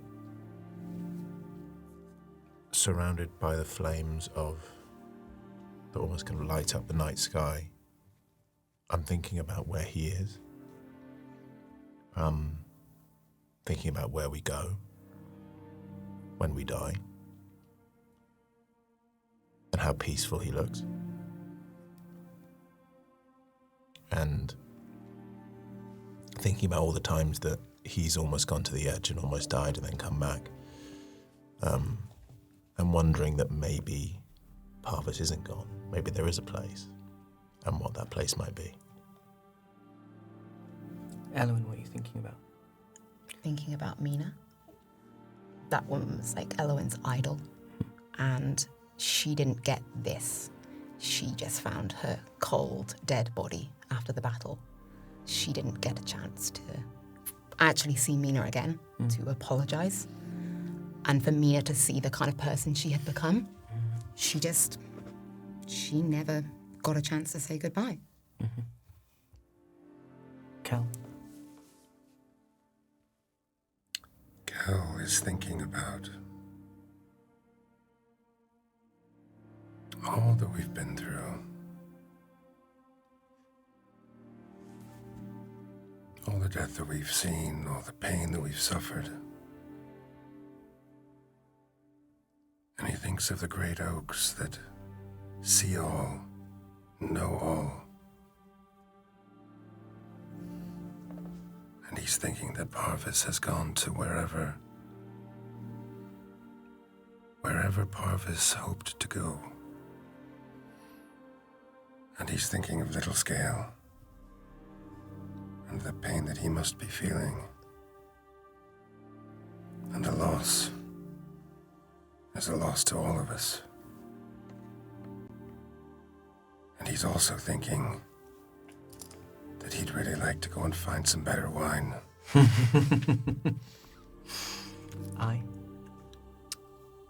I isn't thinking anything sort of particularly like consciously.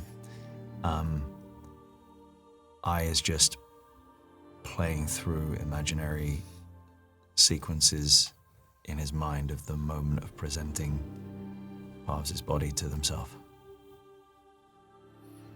And how does that feel? Angry and sad, and then happy, and then confused, and then it's basically each time it's a different iteration. Yeah.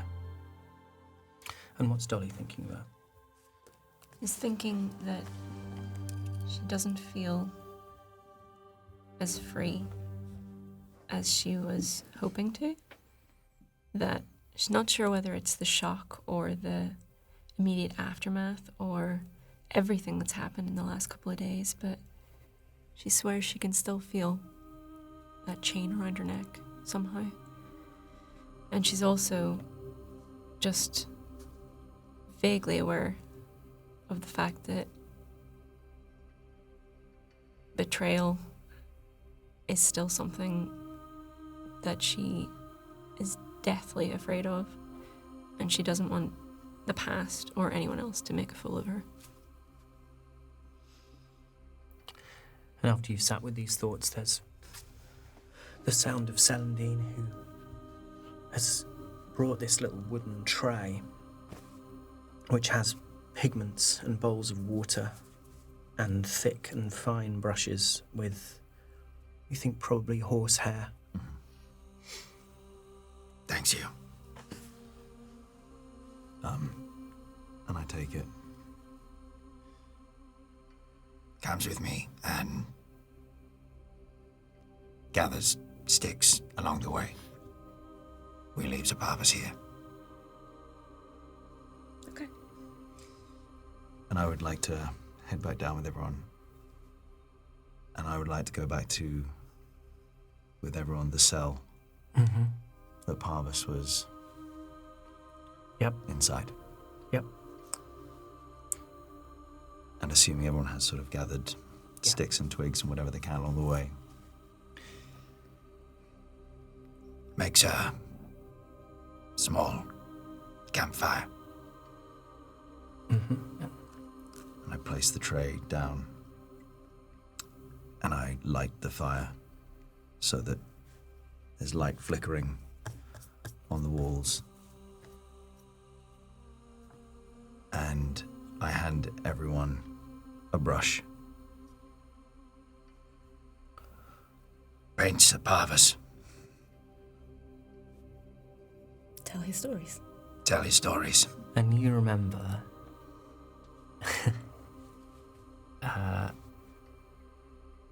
when you're in the hearth cave,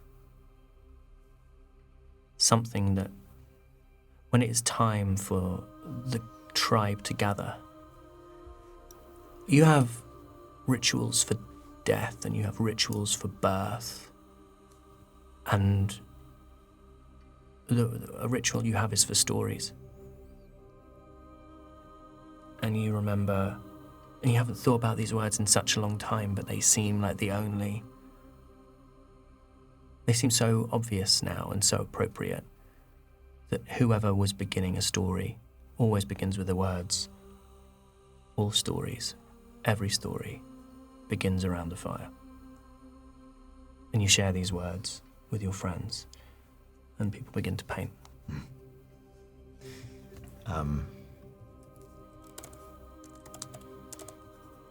And as we paint, you start to hear just little chuckles and laughter, little things as he paints, and it's like, I think in that moment it becomes quite obvious that this is more of a happy moment than a sad moment now. It's like, we've sat around and we've thought for a bit, and now we come down here and we paint the memory of the person that we remember. What do people paint?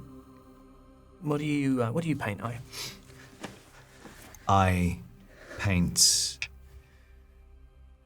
an image of a doorway and a kobold following another kobold into a doorway.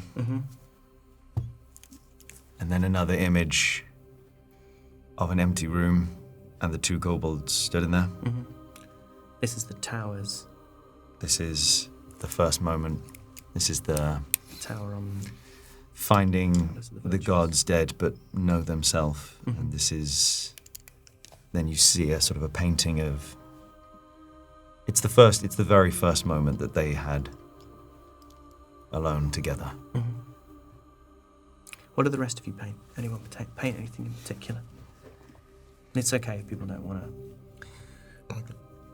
I paint actually all of us with Parvis, and it's jumping off the tower to freedom.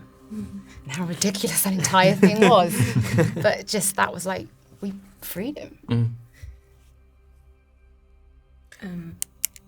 I'll paint the last speech that he gave and how he looked like the tallest creature in all of existence in that moment. Calnus is not a painter, but he does his best to paint two images of Parvis. One is slightly fictional, but it's how Calnus chooses to remember Parvis.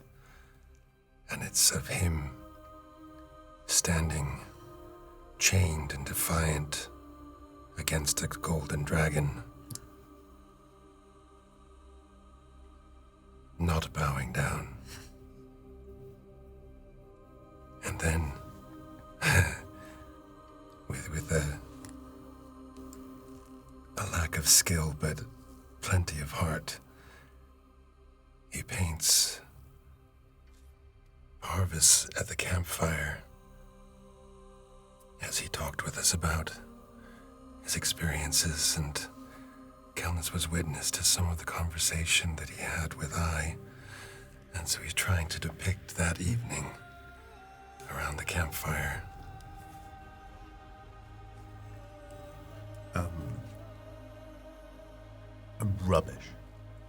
Rubbish. See, no, I believe that more than this. I feel like Cal could paint with all the colours of the wind. He does his little drawings, but they're not great with a paintbrush. It's the five of us. I think it's quite idle painting, really. So it's the five of us, and it's a figure at one end,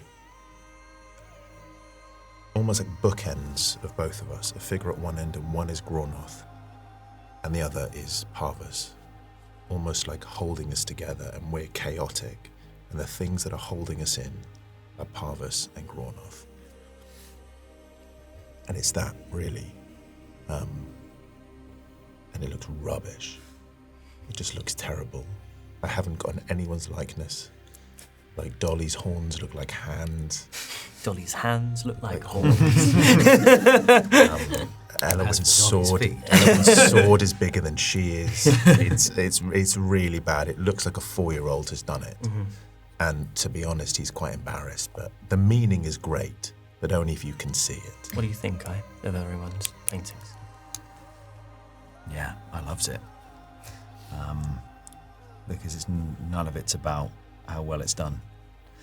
And then I picks up the tray, kind of walks around everyone to take the brushes back, and then kind of nods for everyone to leave the cell. And then as everyone leaves, I puts his hand onto the top of the pot of paint, and then kneels down at the entrance of the cell, and this one kind of taking half a beat to kind of, does he want to or does he not want to? And then eventually he does, and he puts his hand on the ground and he smears around in the shape of them, the symbol of themselves. Yeah. Yeah, the circle of the circle, yeah. Looks up at everyone, says, I was going to do it again. Casts prestidigitation and cleans his hand, and then says,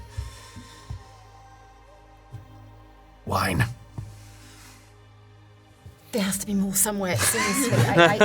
It's tough to think that there isn't. Carves always have wine. Yeah, great. You can. Someone can give me an investigation roll. In fact, two of you who haven't rolled before can give me investigation rolls. Oof. Oh, you're going to love me. You hate me. Thank God, because I got a 2. You got a nat 20. Dirty 20. Oh, a dirty 20. That'd be incredible. You find the official That's wine. highly appropriate. You find the official wine You room. find the official wine cellars of, like, and because you find a place where the Gloam have been staying. It's a building that I has seen before, seen through the windows of. And you find, excuse me. Someone had commented recently being like, does Harry ever eat before you film? Because his stomach does nothing but growl. So you find Gloam wine, and Gloam wine necessarily is wine from all over because the people are from all over. And so you find pretty much whatever you want. If you want tiefling stuff, if you want elven stuff, if you want kind of halfling bramble gin, if you want hedgerow fizz that gnomes have made, you can pretty much find everything. I think we can all carry 1 or 2 bottles, right? 3 or 4. Let me. I think everyone but Radian could carry 1 or 2 bottles. I'll take this crate.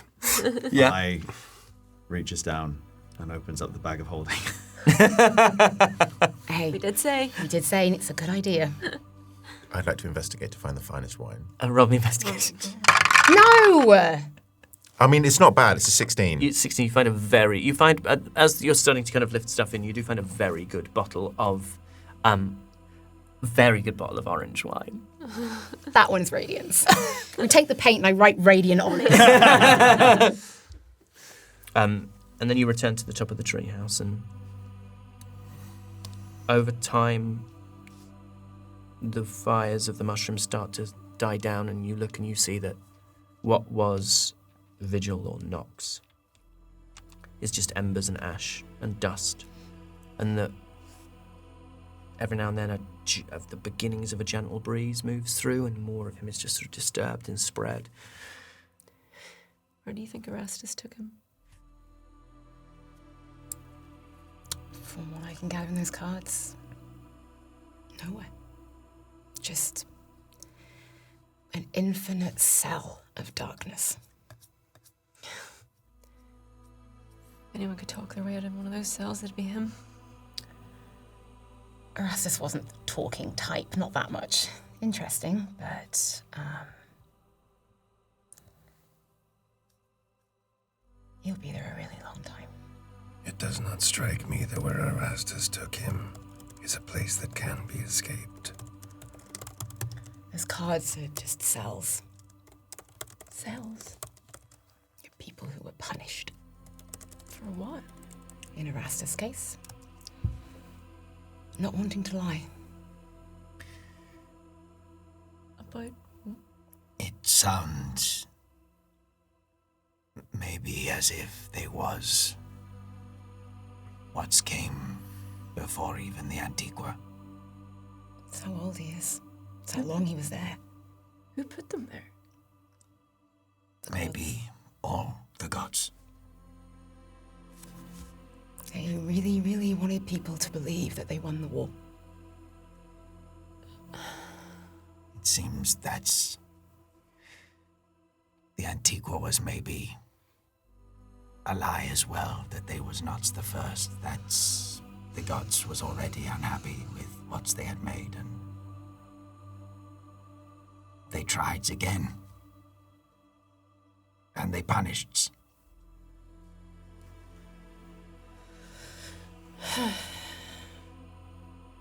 Gods are not so virtuous anymore, huh? I don't think they've been virtuous for a while. But there was something else we might have learned in there. Let's not do that right now. It's good and ominous. Dolly, I know you do not know these people, and you likely feel no devotion to them. But I would like to help them. Oh, I do. I do want to help them. Can't help but feel a little bit responsible. You are not responsible for this. That is Nox. Yeah, but... It was in my name. And I wasn't lying. They have built something good here. They don't deserve what they've been put through. They deserve a good life. They've held on to one another. They've looked out for one another. If he'd been in any way truthful about anything he's ever done, they would have built a good... Barun could have been great. Whatever he did, he, at the very least, used your name in vain. Mm-hmm. These people are ill. Yeah. Before we leave, I would like to try to help them get on the path to health. I would love it if you did that. And It would require a day, maybe two. Thus we has a day. if we can spare it, I think it's the right thing to do. And I'll help however I can. We have a responsibility. Everywhere we go, we come in, we destroy, we move. We're as bad as the blight. In the name of something greater, the least we can do is give these people a day. As far as they're concerned, we just snuffed out their son. Everything they've worked towards, gone. I kind of know what that feels like. I think we gave them something better.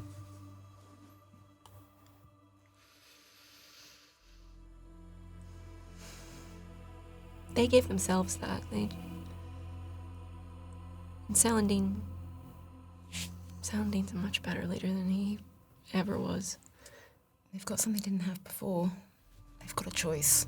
Mm-hmm. Yeah. Maybe with Kel's help, they'll be informed enough to make a good one. And a little bit of rest will do all of us good. Because I've got a funny feeling I know where we're going next, and we have to be rested, and we have to know what we're doing. It'll give us time to prepare, Parvis. And then we go wherever you need to.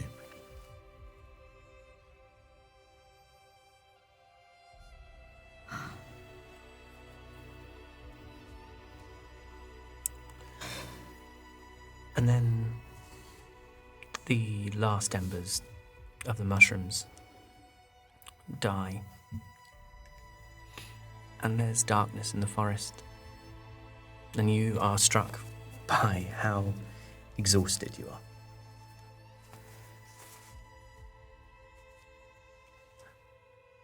Where would you like to rest, and are you going to stay with Parvis? Yeah, I'll rest up on the little gazebo. Mm-hmm. I mean, you know where Celandine's chambers are. You can all find places to sleep. Yeah, I think we'll walk in that direction. Mm-hmm. Go to whatever room Dolly goes to. Mm-hmm. And Kel and Radian, are you going to go al fresco, or are you going to try and find a bed? Try to find a nice little room. Mm-hmm. Yeah. There's Nox's room, right? I'm gonna go look. I'm gonna look Yeah. at his little room. Yep. Roll me investigation. Yeah, sweet. Hey, if you want to waste time in that room, roll him a tower. It's up to you. Don't be weird. No, you're Don't the be arbiter of your weird own about fate, the not tower. me. Don't Don't be look at me weird for about the tower. approval. In the tower. 18. You caught it unawares. Yeah. No, it was a lame roll. This is what I think we need to put it at there. Radian's investigation is pretty good. It's doing quite a lot of heavy lifting. There was something I was toying with for a little while. I think it's quite nice, so I might just... You never got anything in the tower on that time. Never got any goodies.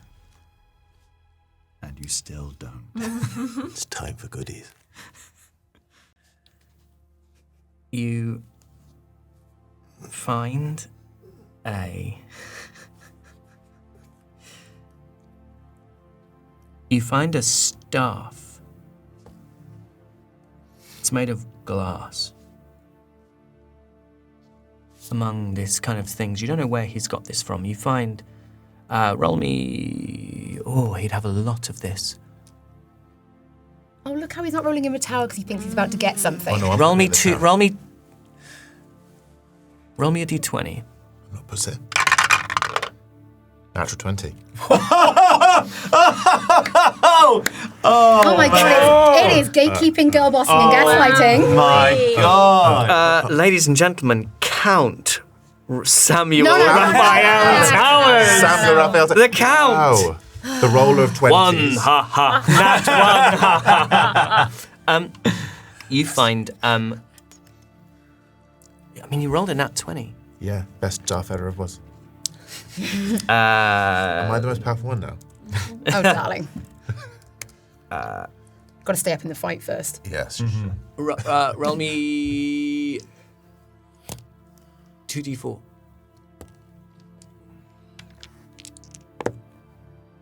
I was an 8. No Oh my God! You find I'll eight say you stars. find, you find 800 gold. Drinks are finally on You you. find 800 gold, and you find various, like, weaponry, clothing. And, yeah, you find this staff. I'm not going to tell you exactly what it is yet, because I might nerf it slightly. But, it is this glass, slender glass staff. It's hollow. And as you hold it, you feel emboldened, and your armor class increases by 1. And you find this is a comfy bed. Nox spent time into preparing, into making himself feel as good as he could feel. And so, yeah, this is a very comfy space to be in for the two of you. Cal's with me. Yeah, I'm assuming so.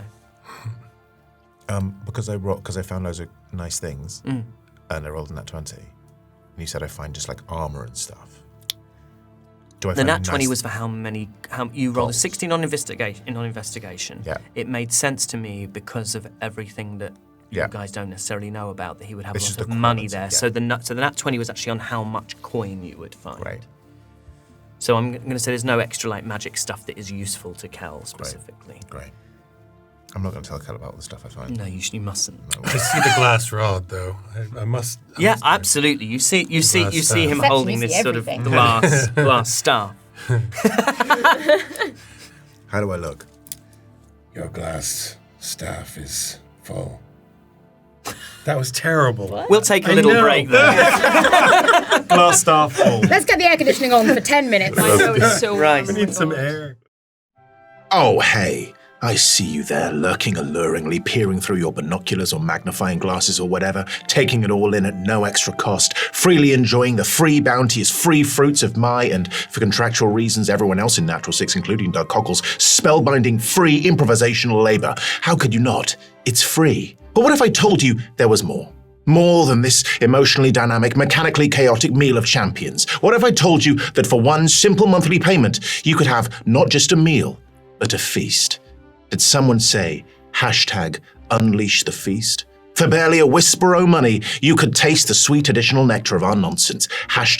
#unleash the feast. And there isn't a better time because we're joining the Patreon summer sale, where through the whole month of July, new members get 25% off their first month at the vile tier or above. Did someone say once again, #unleash the feast? I think they did, because that's a lot of things for a new member at 25% off. Over 120 pieces of bonus content, including Clark's The Broken Pebble, Ellie's Diary, AMAs, BTS videos, and more. Ad-free access to all story episodes, including episodes 33 and 34. Early access to our post-show action search. Full access to the D&D live shows, Natural 6 with Advantage, and access to our MCM panel, Smash or Pass Without Trace. Can I get a #Unleash the Feast? Ben, Yeah. can you stop saying #Unleash the feast, please? It's Why? making everybody feel very uncomfortable. I think it was going quite well. No.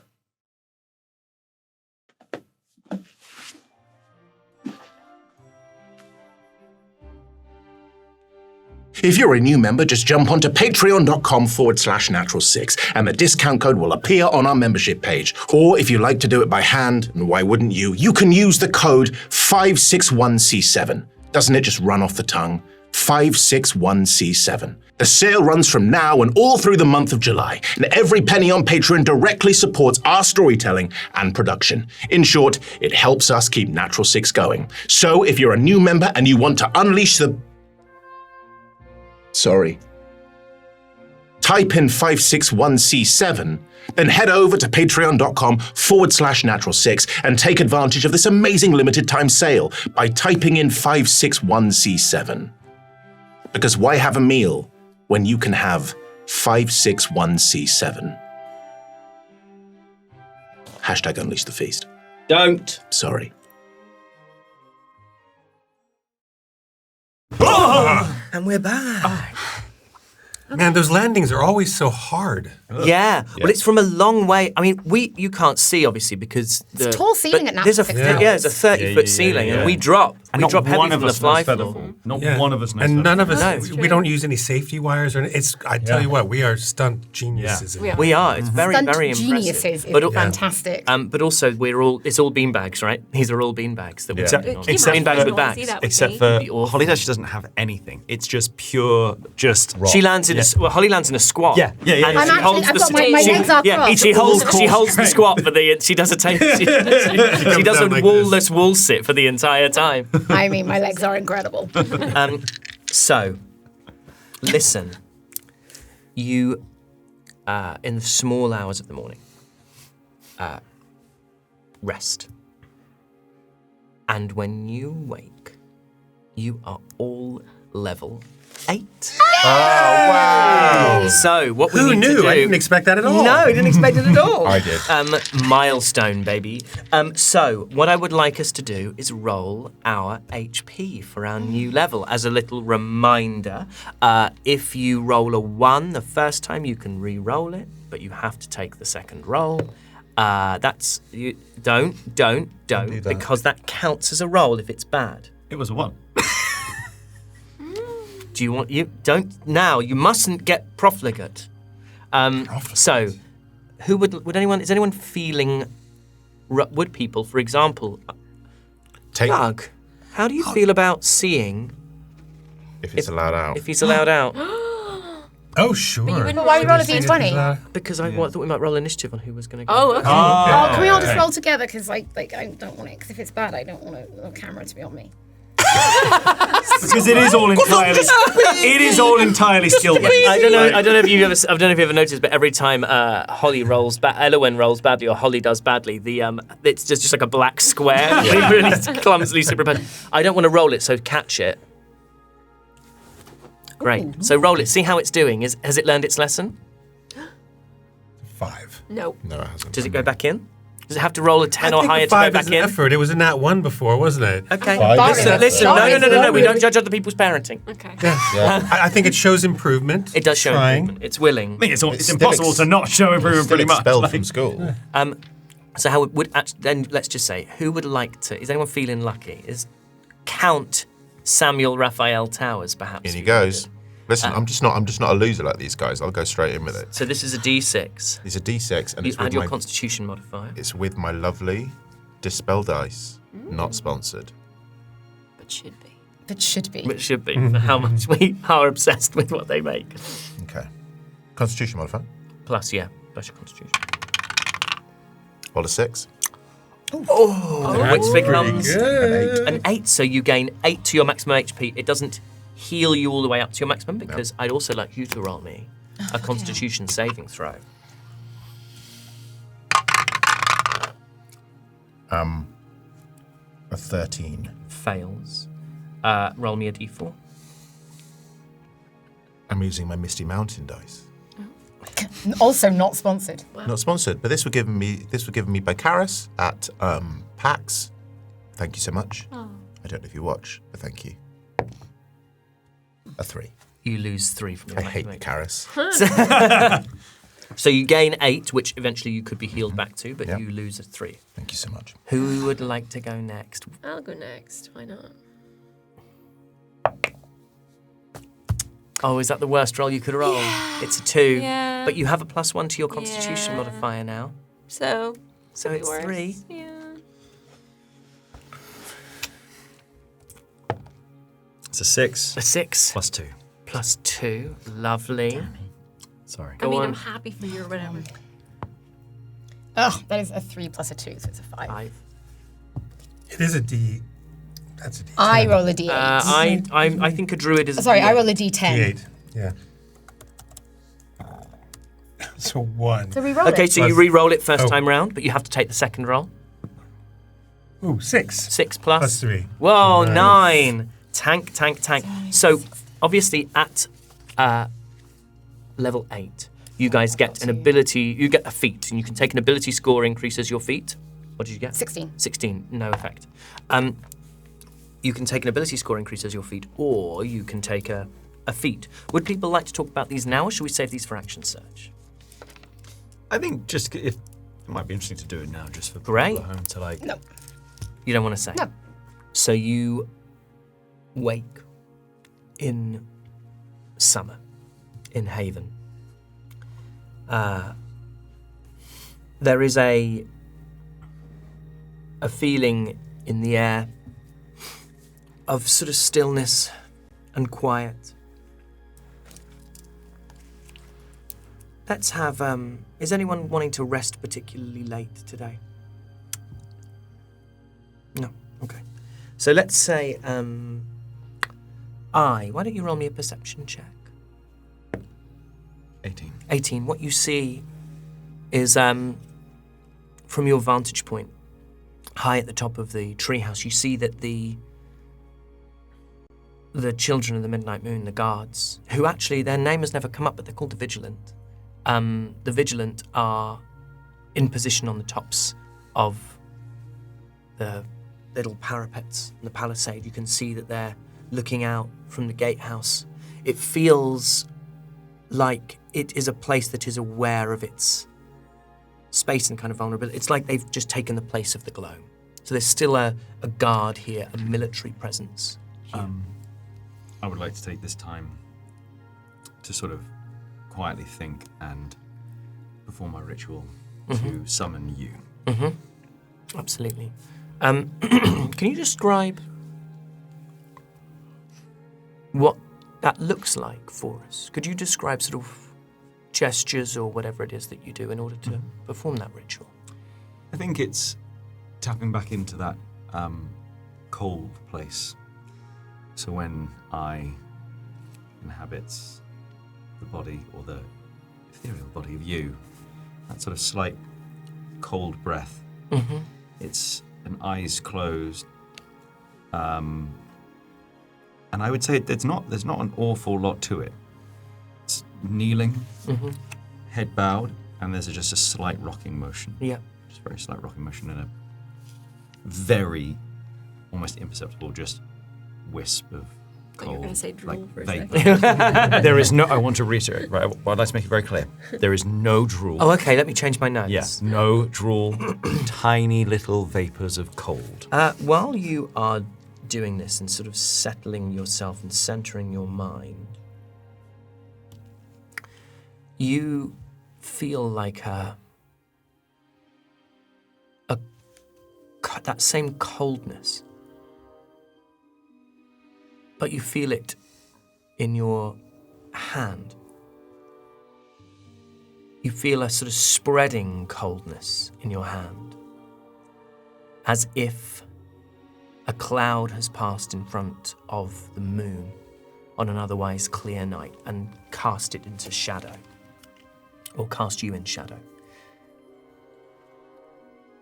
And this chill,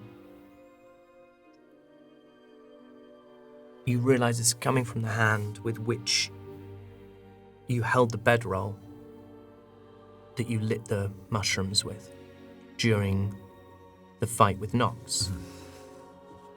And you examine the hand. It doesn't look different, but there is something odd about it. Can I, just on the wood of the little gazebo, I just want to, is there any numbness? Is there any, like, it's cold, but do I feel as like I normally would? You feel, as you knock it, the sound happens, but you see the hand sort of disappears. Do you want to give in to this or fight it? You don't know what it is yet. The feeling that I have, can I, could I roll, whatever you think would roll to basically, what's my gut feeling? It could be an insight or an arcana, I don't mind which. Okay. So it's a 16. Okay, and which is that, insight or arcana? Insight. This doesn't feel hostile to you. It feels like something your body is doing rather than something that your body is having done to it. Okay. Yeah, I would like to kind of hold it up against where the sun should be. And I squint, and then I will give in. And so I'll say, Kel and Radian, you've been watching, or you've been kind of preparing yourselves for the day as I is sat here, and you watch as I raises his hand, and you see that the hand is gone. And he takes a breath, and then you see this, that the forearm is gone. And then the arm, and it spreads like a shadow, like a cloud passing in front of the moon, until I disappears. And eye turns around to see both of you staring, I guess, just... Is it Radian and... Radian and Cal, yeah.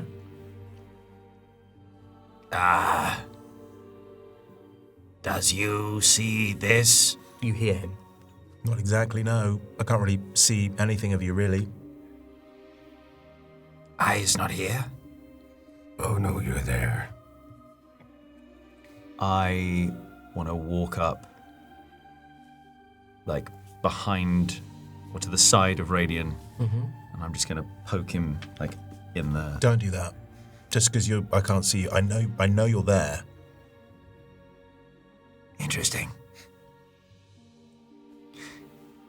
And then I'll say it drops. Okay. So that you still have your use of it.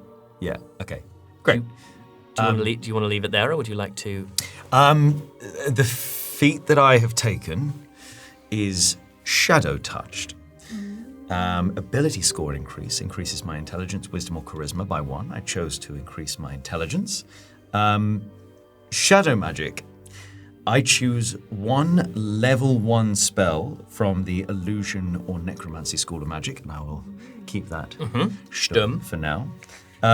You always have that spell and the invisibility spell prepared. Once per long rest, you can cast each of these spells without expending a spell slot. You can also cast these spells using spell slots you have of the appropriate level. The spell's spellcasting ability is the ability increased by this feat.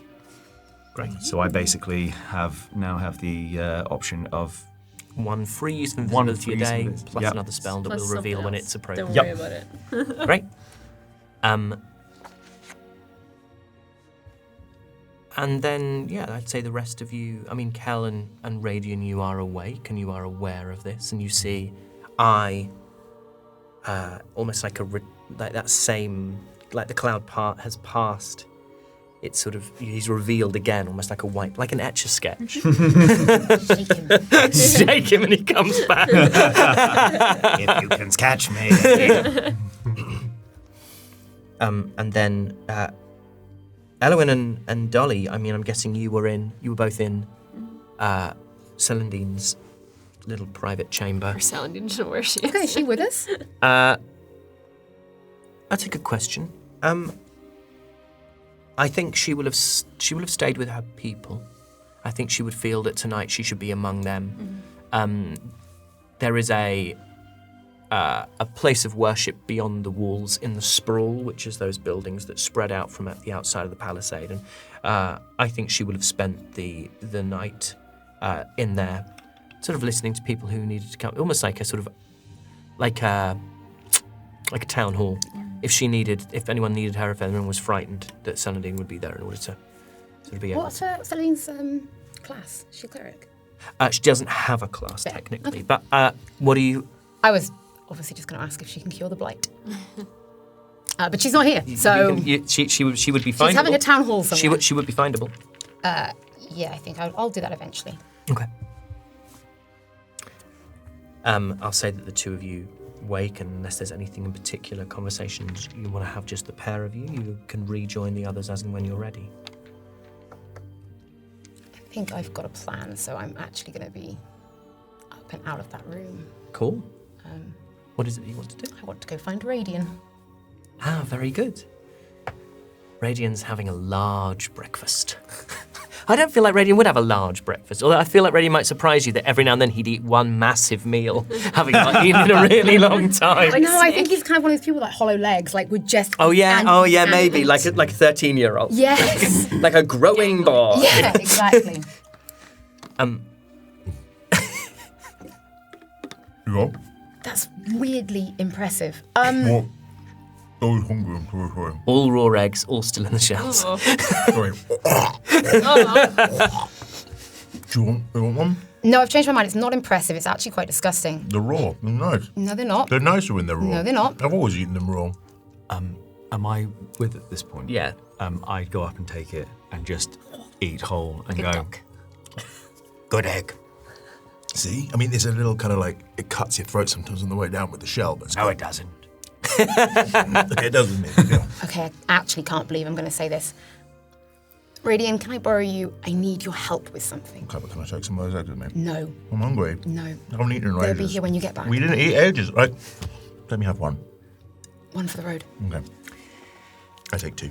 Can everyone else give them some space, please? Yeah. Doug's got no shoes on and it's so weird. Oh yeah, Doug's got no Doug's just shoes on, raw sorry. dogging still. Okay, so we've had a position shift. I don't know how I feel about it. It's for anyone who is actually watching this, I suppose listening as well, it's really hard to have a conversation with the person next Direct to you. next to you. So Ben has moved, so he's now in Aoife's seat so that I can look at him. So you, eggs in hand, pull Radian for a chat. What do you want to talk about? Look, I need your help with something, but before I ask for your help, when we were going back to my home, and you tried to hypnotic gaze me or whatever it is you do, I always said I would never force anyone to tell me their secrets. So I'll ask you once, and whatever it is you tell me, I will believe you. Okay. Do you remember anything about who you are, where you're from, or just anything you haven't told us?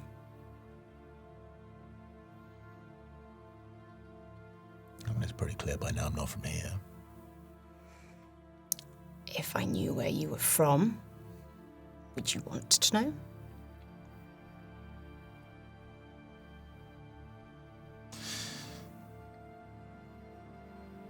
Yeah, maybe. It's kind of scary when you say it out loud, it becomes real. Well, it is real.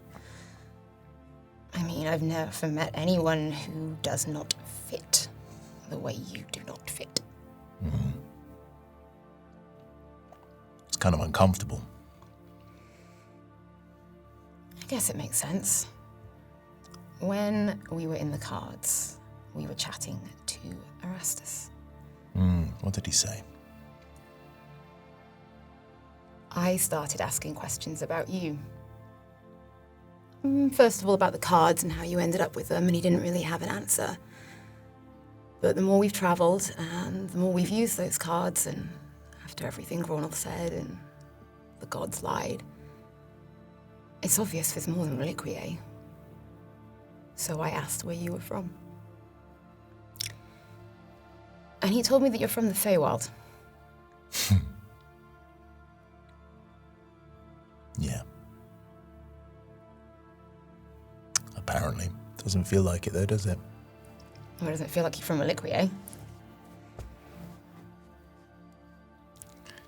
I can't help you. I don't know anything about it. I have no memories of what it was like. I'm useless to you, and even if I did remember, I don't think I'd like what I found. It wasn't about it being useful to me. It was about just helping you put a little piece of the puzzle back together. You're searching for something in Reliquiae, and the reality is, there might not be anything here for you to find. Yeah, maybe. And now I need your help. So there was something you wanted. I thought for a second you were being altruistic completely. Then you don't know me very well. Hey, I'd be the same. I am only good at two things. My sword and my dagger. And if I can't get to you, I am useless. In that fight, I couldn't get to you. How do I protect people if I can't fight? I want you to teach me how to Misty Step. Oh. I don't really know how it happens. It's kind of just I just kind of vibe it, sort of. Well, you need to figure it out because I can't keep being at a distance. Okay. Like, you have spells. No, I know you want. I know. Listen, I'll try. I'm not a great teacher. I mean, I don't really know how this stuff works myself. Okay, this is how it works. I see somewhere where I want to go, and I go there. Okay, and I don't know how that works, how that manifests, but you know when you really need something more than anything. And I just close my eyes, and then I'm there, exactly where I want to be, and it's quicker than the thought.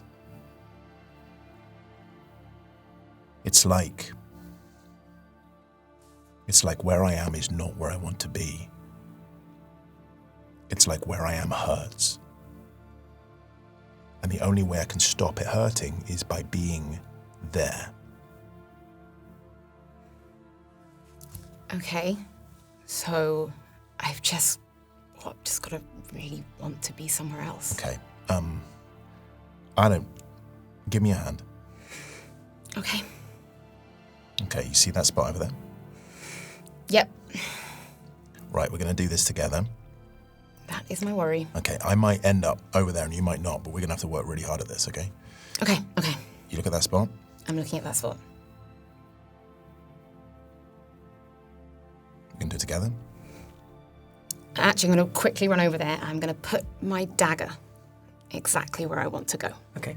And then I run back and grab his hat again. I'm sorry, my hand's really sweaty. It's quite eggy. I've been eating eggs, I'm sorry. You're so I disgusting. was hungry, I'm sorry. Let's do this together. Okay. God, I hope this doesn't make me feel sick. Yeah, me too. I've just had eggs. That's going to make me feel sick. On the count of 3. It's 1, 2, 3, and then go. Not 1, 2, 3. It's 1, 2, 3, and go. 1, 2, 3, and then go. Go. Yeah, Okay. not and then go. Just 1, 2, 3, go. Okay. Okay. Yeah, Ready? sure. Right. Yep, good. That's right, fine. Concentrate. To the dagger. Okay. 1, 2, 3, go. Roll me an Arcana check with advantage. Okay. That is a 17. There's a moment where you feel Radian's hand pulling on yours. And then his hand is out of yours, and for a second, for less than 1,000th of a second, you feel very alone. Because for that time you are in an empty room, in an empty space. And it feels like that really cold night. That hooded figure met you next to the tree as you tunneled your way out with a dagger and a short sword and a few bundled books. And you didn't look back at the forest, and you didn't look back at the walls of House Grenweird because you couldn't. And it felt like freedom, but it was alone. And then it feels for a moment like walking away from your brothers and your mother, and you feel alone again. And it is that loss, that need to be somewhere else, that need for home that draws you to the dagger. And as you think of home, you are there at the dagger. And Radian is beside you and your hand is back in his. I think I immediately drop, and it's like I have to grab that dagger. Mm-hmm. How did it feel? I think Ellen would just burst into tears. Because that's probably the first time she's thought about any of that. And just gripping that dagger. I'm actually still holding Radian's hand and grabbing the dagger. And it's like hyperventilating. Hey. It's fine. I snatch my hand back and What did you see? I'm inconsolable. I can't talk. Look at me. Ellie. What'd you see? Leaving. I saw what it was like to leave. again. It was horrible. You've still got us. And I've still got them. You'll always have them. As long as I survive this, yeah. You're stronger than all of us. No, but it's all I've got. Why are you doing this? Because what good am I if I can't protect people? Because that's what I am to this group, right? No. It's my role. No. Your role is not to protect other people. It is what we're raised for. I'm a Grenweird. You're more than a Grenweird. I don't want to be more than a Grenweird. I would just like to be a Grenweird for a little while. But unfortunately we are. You are. You have a calling greater than that. My calling is just to protect them.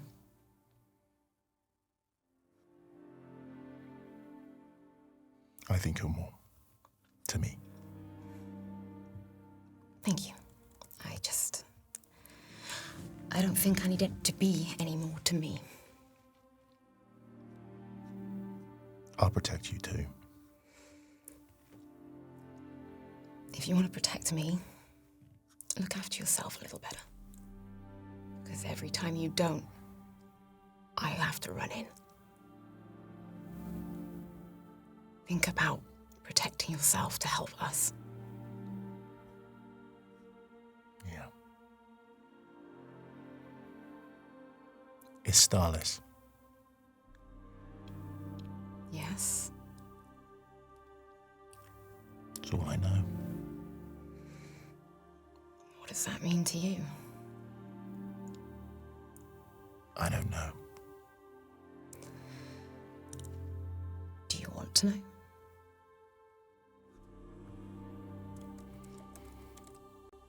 Eventually, yeah. I've got a funny feeling that eventually then we're going to find some answers. I think we will. Because so far all we seem to have found is more and more questions. Mm-hmm. Everything seems to be a riddle.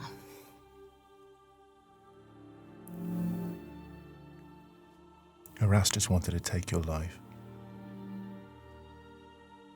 He would have taken your life. I think I could have taken him. Mm-hmm. But Dolly wouldn't let him. Kelnys wouldn't let him. I wouldn't let him. Him, not me. What, you were going to let him? I'd have let him, yeah, sure. I'd have taken him. I'm kidding, of course. I'm not very good at jokes. No. You're not a bad teacher, though. We will protect you, too. I know. I just don't like that feeling.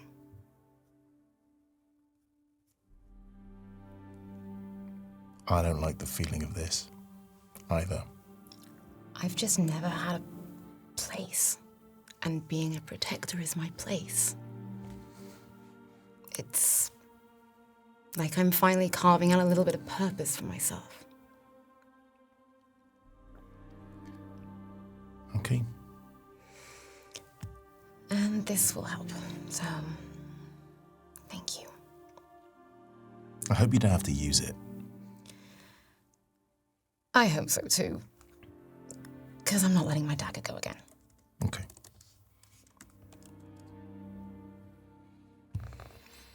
Should we get back? Yeah, but please, no more eggs. Like, I'm serious. I just think that many eggs is I'm actually so really sorry. bad for you. Honestly, I think it's bad to eat Can that I be many really eggs. honest? I think I want to be sick. I've eaten far too many. Yeah, I thought when I already walked in, it seemed like a lot of I was eggs. showing off when I ate far too many. But why would you show off with eggs? I just think you were showing off with anything else at that table, but I just don't think eggs was that impressive. I'm going to be really honest with And you. who were you impressing? No one else was there. That split second that we cut out, I actually was sick into my hand a little bit before you arrived, so actually you were touching my sicky hand. Okay, you know what? Maybe next time I am just going to let you die. No, please don't let me die. Then don't touch me with your sicky hand again. Okay, I won't. Keep your sicky hands to yourself. Great, I'll bring him in. Oh, that's really silly. And you see Elwyn and Radian returning from a little chat. Kel, what is it that you were wanting to do? What am I wanting to do? Yeah, you said you had plans that would require some time, so I just would love to know. So, you're all kind of milling around. There are very few eggs left, but everything else is still pretty good. I mean, I don't think I've emerged yet. Oh, you haven't emerged yet? Okay, fine, we'll handle that in a moment. I want to go and find Celandine. Okay. And I want to tell her what I'd like to do and enlist the help of the people. Yep, absolutely. Or at least those who can help. Great.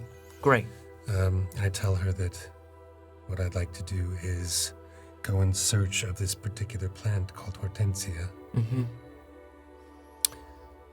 And that there's a ritual I would like to perform that would help us grow more of this Hortensia and more of their crops as well. To help them. Hortensia has a quality that will help those who are addicted to the somnium, to help them overcome that. So you find, you kind of chat with Elwyn and Dolly about it because they would have been the last, Dolly's not there. You chat with Elwyn about it because Elwyn would have been in Celandine's chambers, and you established that late last night she said that she was going to be beyond the walls in this something called the House of the Vigilant, which is their religious building. You went past it when you first entered the town, but essentially it's just it's like a church, and the sanctuary of the Vigilant, and that she said she was going to go there and spend the night sort of being there to listen to the concerns of any of the people. It's been a huge change for the children of the Midnight Moon, and that's where you go to when you find her. She is it's this large wooden building, and much like many of the wooden buildings here, even after being felled, the timbers are still growing. And so the outside, almost like the way ivy can cover brick, the outside of this building is festooned with flowers and summer berries. And as you move inside, you see that there are, the room opens up to the left, and there's large wooden benches, quite comfortable looking, that have been laid. And at the far end, you can see this extremely elaborate pulpit, raised plinth, ornate. It has symbols of the moon and the sun and mushrooms carved into it. But rather than being there, you see that Celandine is sat in one of these benches. Again, the skull mask has been removed from her head, and her skin is yellow, and the sun streaming in early in the morning through the windows. And you realise that she's fallen asleep, and around her, people are trying kind of not to wake her. People moving around. To the right-hand side as you enter, there's what seems to be a large kitchen, like a almost community kitchen. People are making things, and you can hear every now and then these sort of whispers of, shh, don't wake her, not so loud. People sort of trying to give her a chance to rest. She's probably been awake most of the night. Did I go with you? Did you want me to go with you, or were you on your own? I don't know where anybody is. So you were all in the treehouse in various places. You were with I and Radian. You saw I do his new invisible thing, and you stayed there. Then Elwyn emerged and took Radian for a chat. I'm assuming that you and I sort of stayed where you were, and now Elwyn and Radian have returned. You haven't seen Dolly yet today. So does that make sense? So you were up in the top of that treehouse, and now you've made your way out through the town of Haven, through the gates, and into the sprawl and into the sanctuary of the Vigilant. Okay. But would you want to have gone alone, or do you think you would have been likely to have taken someone with you? I think that as I see Elwyn and Radian come in, I think I tell them what I would like to do. I'm going to leave Dolly out of it for now because I think that she doesn't need this right now. So that is what I'm planning to do. You know what? Some fresh air would be good right now. Yes. Yeah, no. I'll go with you. Radian, or do you want more eggs? I'm good. You go ahead. I'll be fine here. Do not eat. I promise I won't eat any more eggs. Okay, fine. He's gonna eat some eggs. As they leave, you turn around and I immediately just very casually throws you an egg. Roll me a sleight of hand. Can I try and catch it? Let's see. Can I intercept the egg? Let's see a sleight of hand. Let's see whether or not you see the egg being thrown behind your back. I mean, it's a 21. You can, if you think you're suspecting this sort of thing, you can roll perception and see if your perception. Incredible athlete. With perception, it's an 18. It's an 18. You don't know what's happened. You hear like that sort of cloth on the sound of cloth, but you don't know what it is. And by the time you turn around, Radian and I are both sort of looking around. Fine. It's an egg. I literally do this. I smash the egg. Wait. As you do that, literally as...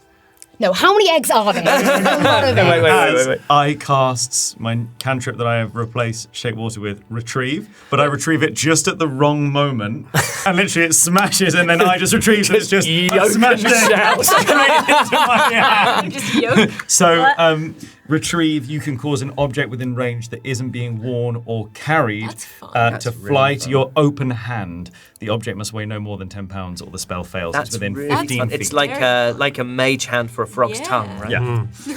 So I receives it and then just... Can we please say it's his turn? No. and then just literally just...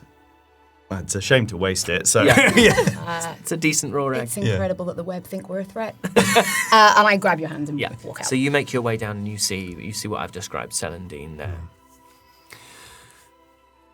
I look around this chapel and I'm searching for the woman who stared into my face when we first arrived. Roll me luck. I love a luck check. It's a natural You do one. love A natural one. She died. Wow. I'm afraid she's not here. She's not there. Should we wake her? I mean, you're here to help. I'm sure that's what she wants. I go over to Celandine and I give her a little nudge on the shoulder. She wakes with this sort of... Roll me an insight check. 15. She wakes with the feeling of someone who wakes unburdened and then immediately sinks under the memory of everything that now is on her shoulders. And then looks at you. What can I do for you? We need your help. Of course. And she stands. Yes. For what I would like to do, I need willing volunteers to help me search for a plant. How far would your search be? We do not know how safe the forest is beyond these walls. As wide as it must be, I only need a few plants. I'm sure that we can find some. What are you looking for? There's a plant called Hortensia. I know it. I need living samples to replant. You should speak with Marielle. She is the apothecary here. She would know. She could help you find it. Can she help me to recruit volunteers to search for it? Yes, I'm sure she could. There are many who would be willing to do so. What do you wish to do with it? I wish to give you the means by which to survive and thrive. And she tells you that Marielle lives in a small hut just on the edge of the sprawl, describes it to you. It's it's a tree that's fallen and that she's sort of created a dwelling out of. It's full of sort of animals. She doesn't like to disturb the wildlife too much, Marielle. Shall we go find this Marielle? Celine, one quick question. I know you've got enough on your plate right now, but I sort of take off my glove and I roll up my sleeve. And you can start to see the blight that's creeping in. Can you do anything with this? I need to get rid of this. Let me check what her original stat block was.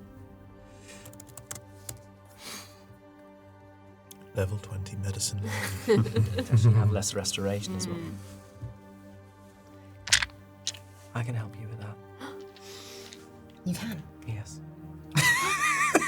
No goodies. You've got a glass staff and several thousand eggs. Sitting alone with my Have a staff. glass stuff and a clutch. I need this gone. There's a chill creeping through me, and I want it gone. Please. And she takes your hand in hers, and she sort of considers it. And she takes a deep breath, she closes her eyes, and you feel a warmth through your fingertips and then through your palm. And the entire sort of blackness of your hand is obscured. She is slight, but she's a little taller than you. Her hands are a little larger. And when she pulls her hands away, the blight is gone. That feels so much better. So you can reset your max HP to your max HP if you ever lost any. I don't think you ever did you? I did, actually. Did you? Yeah, I lost 4 points. Thank you. Thank you. That's, I can only do that once. and you healed the right one. I like the mime that Ben's doing. Of course, it's a glass top, but it looks so much like an umbrella. Mary Poppins. Yeah, I actually can't stop staring at my hand because I feel like the blight has been there so long now. Mm-hmm. It's so nice to feel my hand be warm again when I hold my dagger. It's been so long for you with all that blight for the longest time. Yeah, but you shouldn't have fucking licked it, should you?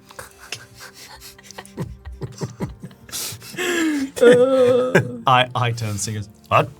Sorry. That's something else. So we'll come back to your quest to find Marielle. Where do we find Dolly?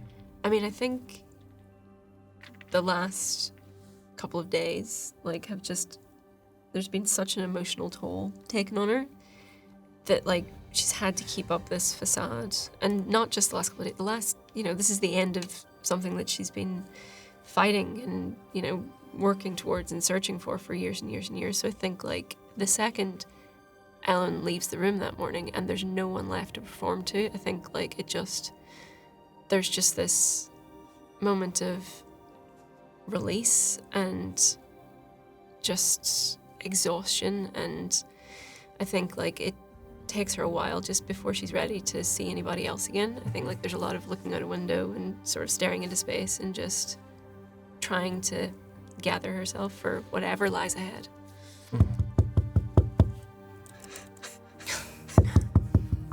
Oh. Yeah? Delivery for the Midnight Moon. Please don't call me that. Wow. Yeah? You all right in there? I don't know. Are you coming in? Are you decent? Yeah. She isn't. No. Fully started. Weirdly though, not threatened by Radian. Hey, you want an egg? God, no. They're The raw. good eggs. No, I don't want an egg. Thank you, though. By the way, tell me to go away if you need me to be by yourself. I mean that as well. You don't have to be nice. I don't know, we should probably talk. Yeah. So, Erastus, huh? Yeah. I mean, I guess the good thing is, it seems like you want to live again. Starting to like it here.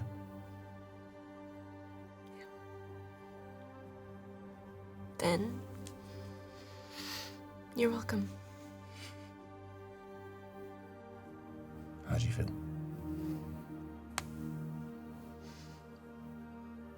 Doesn't really matter how I feel.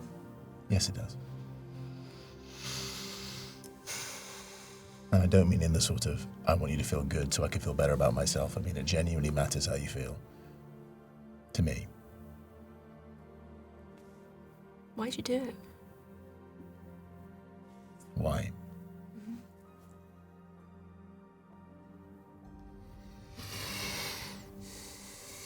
Because you're probably the only person I could trust.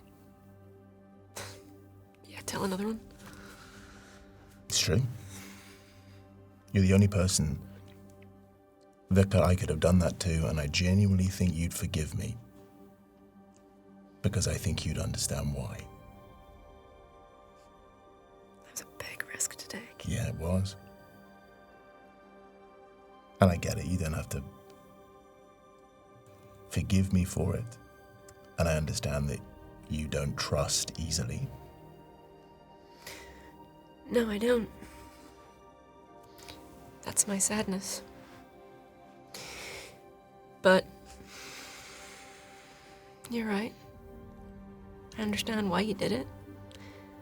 And, you know, I betray you, you betray me right back. I'm not going to betray you. When we go. I wasn't betraying you. I don't want to betray you, and I won't betray you. No, I'm saying I deserved it. No, you didn't. Stop doing that. What? I did. Tit for... No, you didn't.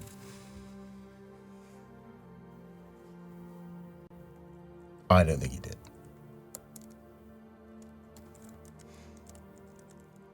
I just had a really nice chat with Elowen. Really nice one. Like, really good one. We got on really well. What? What? Really? Yeah, I know. I was like, wow, we've moved on. And if I can move on with Elowen, then I think I can move on with you. Because I did some silly things. Mm.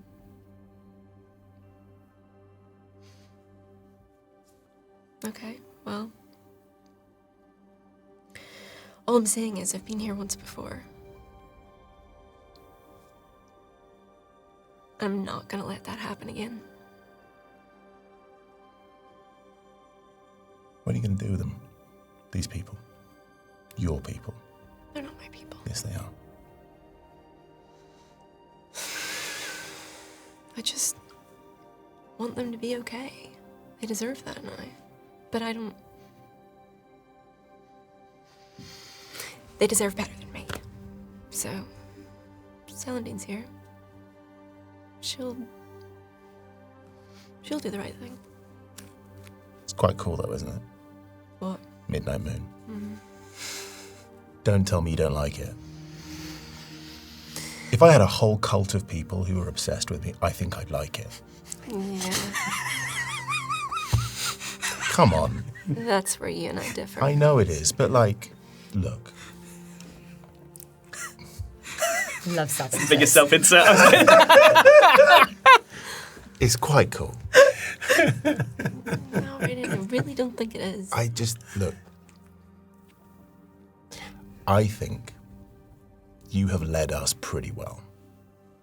As much as I kind of want to be the leader, I know I wouldn't be a very good leader. Hence why I probably shouldn't be put in charge of a cult. But you've led us pretty well. I think you would be a great leader. And whatever Vigil, Nox did to these people was wrong. But you'll do right by them. Little did they know the goddess that they worshipped actually was a decent goddess. I don't know that I'm worthy of that responsibility, but also I don't want anything that I do to be attributed to him anymore.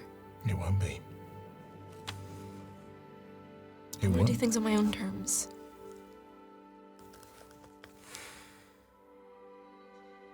I saw you take his face. Why'd you do that? Honestly, I wanted to see if there was anything left of his memories or anything we could use. And I didn't want to do it. I didn't want to let any part of him touch any part of me ever again, but I think we've got, well, a little bit of a lead on where we should go next. See? Good leader. You're a good leader. Well, crawl around in the muck long enough. Learn to do what it takes to stay alive. Do you want to tell me where we're going so I can pretend like I'm the leader for a bit? Yeah. Caves, shockingly. Really? Next forest over, though. I hate caves. Me too. How do you think Guy's doing? Surprisingly okay. Just want to say your painting was way better than mine. Was mine like significantly worse than everyone else's? It's okay. I could see the vision. You can tell me if it was bad. No, it was fine. Okay, good. There's no bad art. Well, mine was. No, it was fine. It was exactly what it needed to be, which was an expression of how we all feel about Parvis. Felt about Parvis. I think we're taking him to themselves. Yeah. I think that's what I need. Closure on that chapter. Beginning of a new one. For him. And for us. Before we go, for the record, if you did end up staying here, being a cool leader and god and whatever, I think you'd be great at it. I think you'd be good. I'm not saying you should, but I'm saying don't put yourself down. You'd be good at it. And I'd be so jealous. That'd be one reason to do it, but no. What if I'm also a cult leader somewhere else in the world that we go to and everybody likes me? Oh, God. Maybe that's what it is. Maybe that's why I can't remember, because I was so powerful. That's a terrifying thought. Is it? Or is it a cool thought? Well, what would you do? What if I was the leader? Mm-hmm. I don't know, think about that. You've seen even a slight amount of power going to my head. I think I'd be bad at it. You're aware again of how many eggs you've eaten this morning. Sorry. Oh. It's a repetition thing. Eye appears in the doorway, holding an egg, and just says, This is taking ages. Does she want an egg or not? Do you want an egg? No, I'm good for eggs. You two, where are you getting them from? How many chickens do they have? It is chickens, right? It has chickens? Just birds. Just general bird eggs. Some of these eggs are tiny, some of these eggs are huge. Some of these eggs are owl bears. There's ostriches in Reawakening. It's wild. Great. So, Elowyn and Calnis at this point are moving to the edge of the sprawl where you've been told about this apothecary, Marielle. Not Marielle. No. That's all I keep hearing. Marielle. Can you roll me a luck check again, please? 11. You see, emerging from this very crooked door, a young woman, bent almost double as she emerges from inside. And it is a young woman who looks like she's lived a hard life. And it is the woman who you saw when you first entered Haven, who looked at you. Elowyn, Yeah? I think that's her. Do you? Do you remember her when we first arrived? No, I don't. These last few days have been a lot, Kelness. I didn't really look at all their faces when we came in. They were swarming Dolly. They were, but she looked at me. She spoke to me. What did she say? I don't remember now. But she seemed the kind that wanted help and to help. Okay, and I guess we're the kind that want to help as well, so if this is who you're looking for, you don't have a lot of time to waste, Kelness. No, we do not. Shall we? You go first. You know what it is you're looking for. I'm just along for the ride. Thank you for being along for the ride. Of course. We're in it together. Let's go say hello. After you. You walk up and I say, would you be Marielle?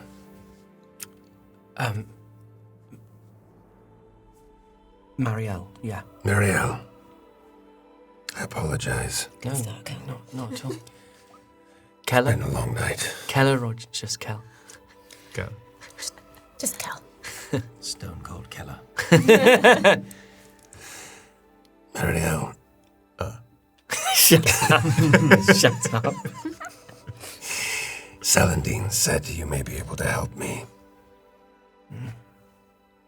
That would depend what it is you need help with. I would like to help your people, but I need your help to do that. Mm-hmm.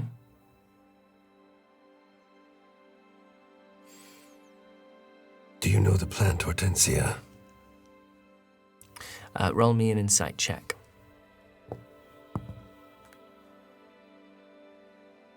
Dirty 20. She was the one who asked you when you first got here if winter had come to the world. She has these sort of haunted eyes, and then you realise the closer you are, and outside the context of the kind of hysteria of your arrival, she's not missing a thing. She's pin sharp. And she says, yes, I know that plant. I know its uses too. Then you know at least partly of what I intend. Yes, I do. I believe I do. Can you help me? Yes, gladly. I will need other help than yours. Can you teach people how to find this plant quickly? I know patches of where it grows. How much do you need? As much as you can gather, live, to replant. I can put together a few people, yeah. I can do that. Will you come with us? If you like. You seem green-fingered. I try. And she tells you to wait, and she returns after a few minutes, and she has a couple of gnomes, a couple of sort of really small gnomes, look like they might be twins, both female, and a tall half-orc male. She says, these are the wisest. They're the ones who know who I can trust not to break the roots and shatter the tubers. Thank you. So she's going to lead you to a place. It's about sort of an hour west, down towards the curve of the river.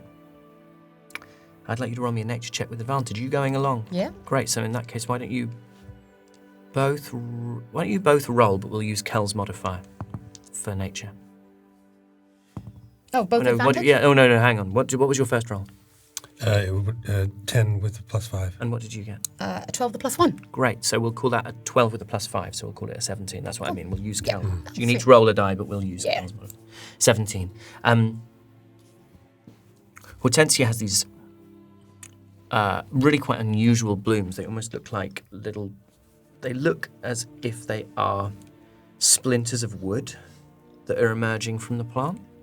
And then the closer you get, you realise that they're soft to the touch, but they have the appearance of shard splinters. It's often the plant is able to grow because it has the appearance of being spiky, and therefore it's sort of less attractive to potential herbivores that would be in the area. And you find a really good amount of it. And Marielle says, well, here's your quarry.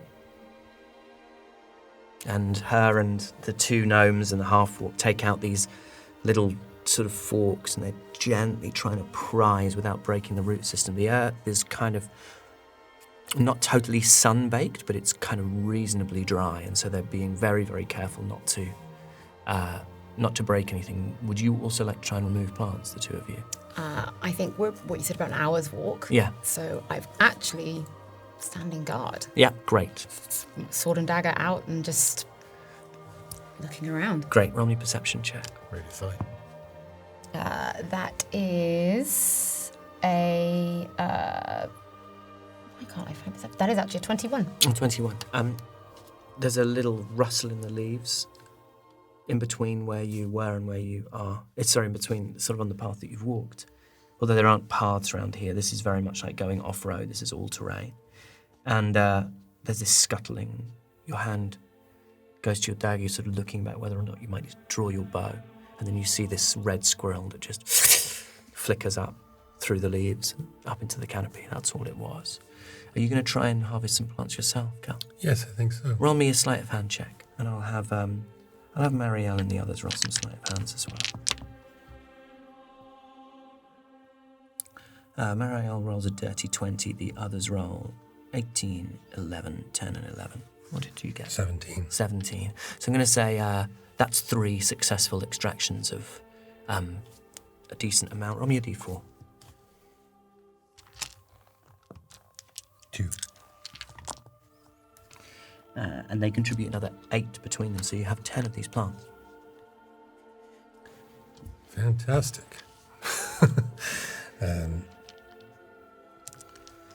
Do you know if there are any other deposits of this plant? We need as much as we can get in as short a time as possible. Without a day's journey across to the very edge of summer, this would be as much as you'd find. It will have to do then. Do you have crops? Fields of wheat or corn or anything? We have no harvest time. So what we plant is always in summer.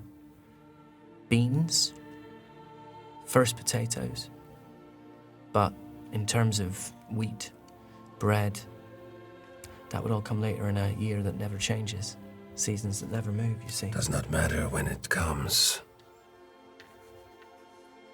Where are they? Well, wheat we don't grow, but I can show you where we grow the summer vegetables and the berries. That will do. So you make your way back towards the edge of Haven, and you see that as you approach the sprawl, she leads you round to the eastern side of the town, and there are areas where it's less, because everything is so abundant with life here, it's less about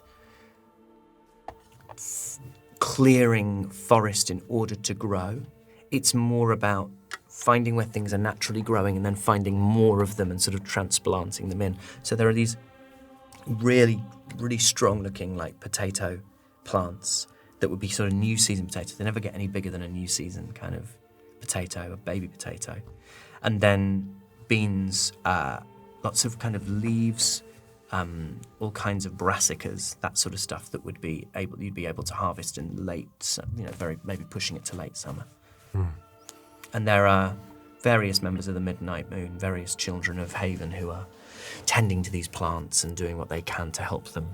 The problem that you get here is everything growing so fast that weeding is like a constant because it's incredibly quick and there's a huge amount of insect life, and so you'll lose things sometimes to pests. But they seem to be working with kind kind of not with knowledge rather than guesswork. Some of them have been here a long time. I turn to Marielle and I say, I would like to plant these. Nearly all of these. I would like to hold 2 plants back and plant the rest in an area where they can grow and prosper. Yeah, she... Where would be best for that? Near these other crops? Well, Hortensia is quite a fussy plant. Otherwise, it would be growing everywhere. So she takes you to an area near a brook, a little stream that's kind of meandering through. Where you found this crop was near the river. It doesn't need to be on the water's edge, but it needs to be somewhere that's well irrigated. And so she finds you this place and you clear moss away, and there are a few rocks that she places there for to sort of aid the filtration of water, to sort of make this as arable as possible for this particular plant. Why don't you and her roll me nature, and we'll take whoever is highest. She rolled a 19. Well, we're going with her. Yeah, she rolled a 15. She has a +4 to nature. So with you've never done this before. You've never transplanted. I don't think you've really ever kind of grown I don't stuff. plant. No, you don't plant. So she helps kind of guide you in terms of how that would work. I would say that you now have a passing knowledge, should it ever come up, of how to take a living plant and put it somewhere else and help it grow. Botany. You were sat in that chair and you went, I don't grow plants. And in that moment, my instinct was, you're playing the botanist. Shout out the altars. Yeah, and so with a little bit of time and a little bit of care, you plant these hortensias down by this brook. Hello, and I will need time. Okay. How much time? The rest of the day. How far are we from Haven? You are on the edge of Haven. Essentially, the sprawl goes no further than... from the edge of the sprawl to the palisade is a 5-minute walk. Do you need me to stay? I will need to concentrate deeply. So it's going to be a little boring if I stay. Watch me peer at these plants, would you? You know what? There's one thing I've never been very good at, and it's sitting still. So I'm happy for you to organize something else. I'm We can just sit telling with- you what I must do. We can sit with him if you need. I'll leave you to it. Good luck. Thank you. I turn to Marielle and I say, I will do my best to encourage these plants to grow and to thrive. And hopefully, next harvest, you will have more potatoes and beans as well. As well as more hortensia. Exactly. And I say to her, do you know how to make the tincture? How do you think I kept myself sane all this time? And let's start with these 2 that we have not planted. So you spend time with Hortensia. You work on this tincture, which essentially is something that helps people avoid the side effects of somnium, helps people wean themselves off it.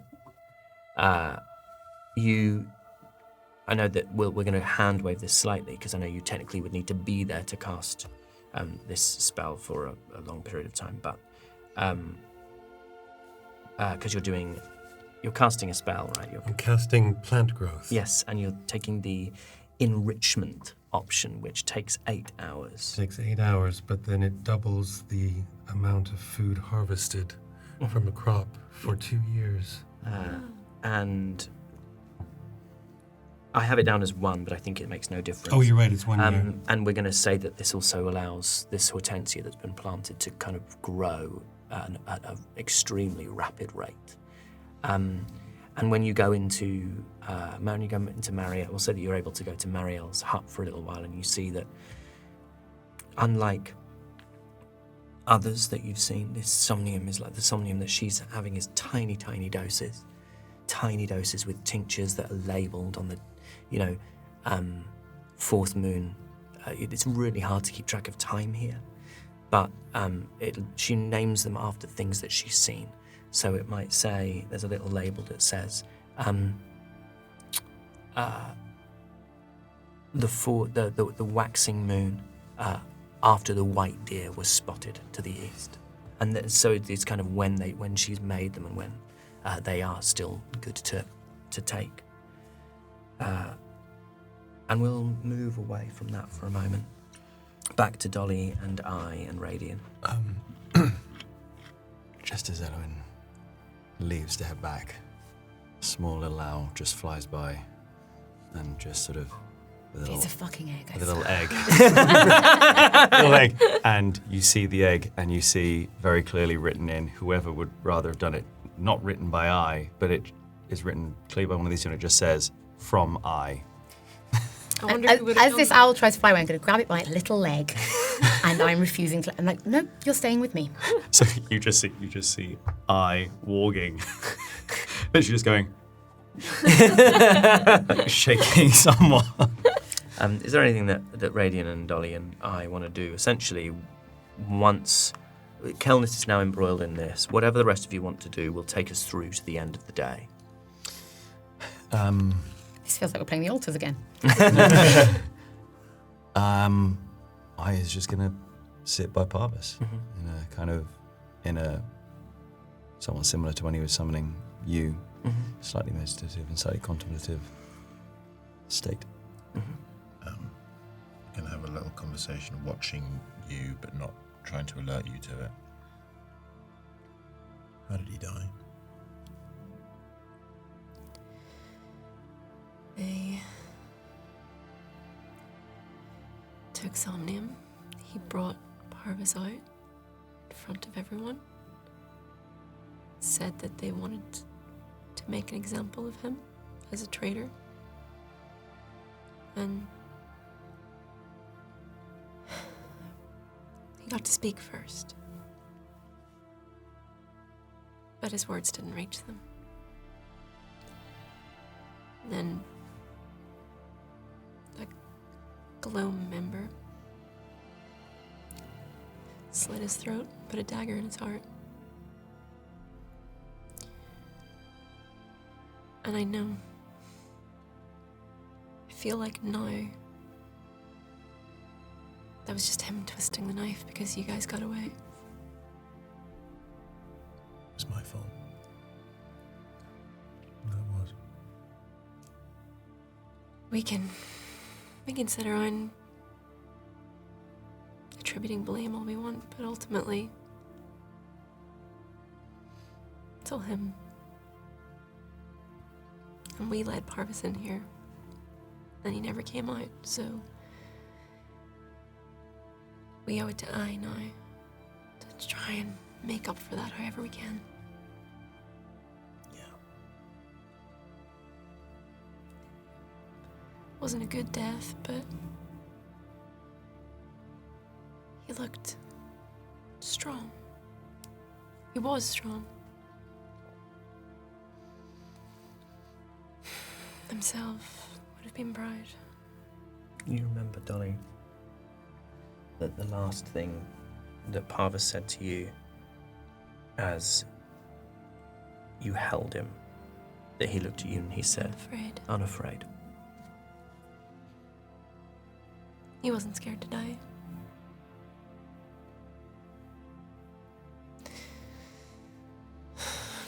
Coming from someone who's done it before, it's not that scary, honestly.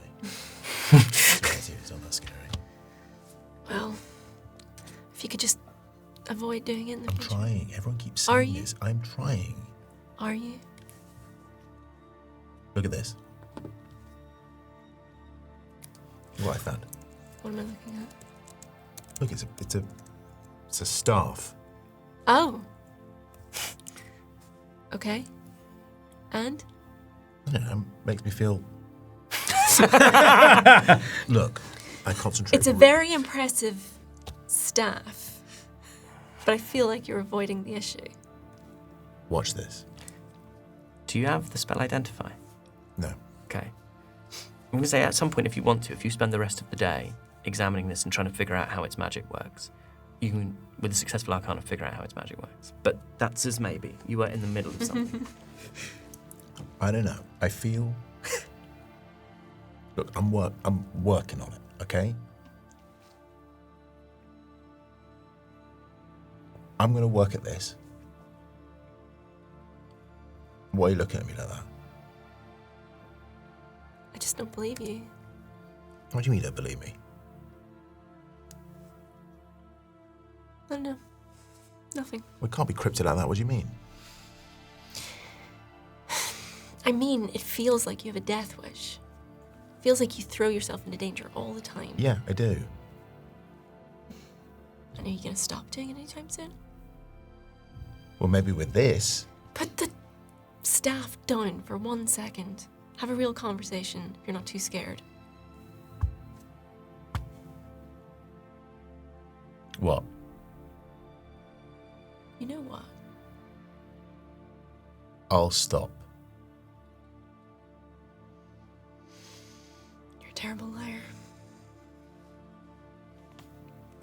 If I'm a terrible liar, then there's no need to tell the truth. Mm-hmm. Okay. Cool. I'm going to go and work on this over here by myself. Because I do actually work hard on stuff, and then you'll see.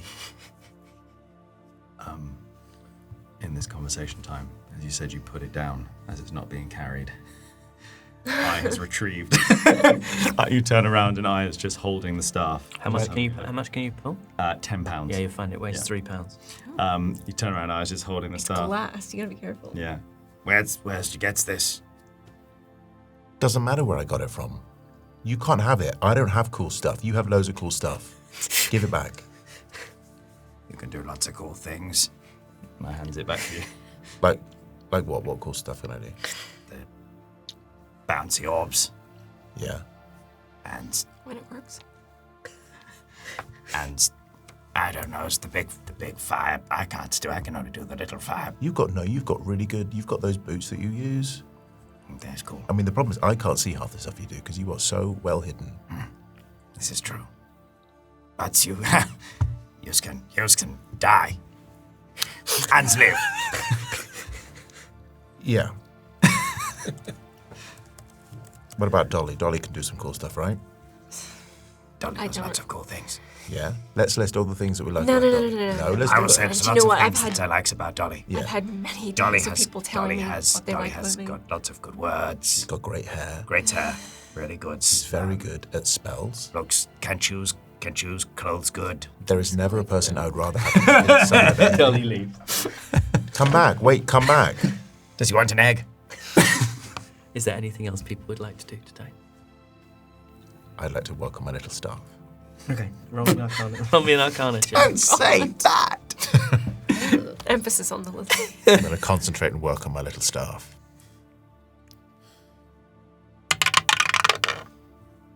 What is it? What am I using? What am I? Arcana. It's Arcana. Nice, a dirty 20. Okay, amazing. Let me bring it up. Oh my god, we so like. This is a problem. This is a problem. So, we will write this all down for you.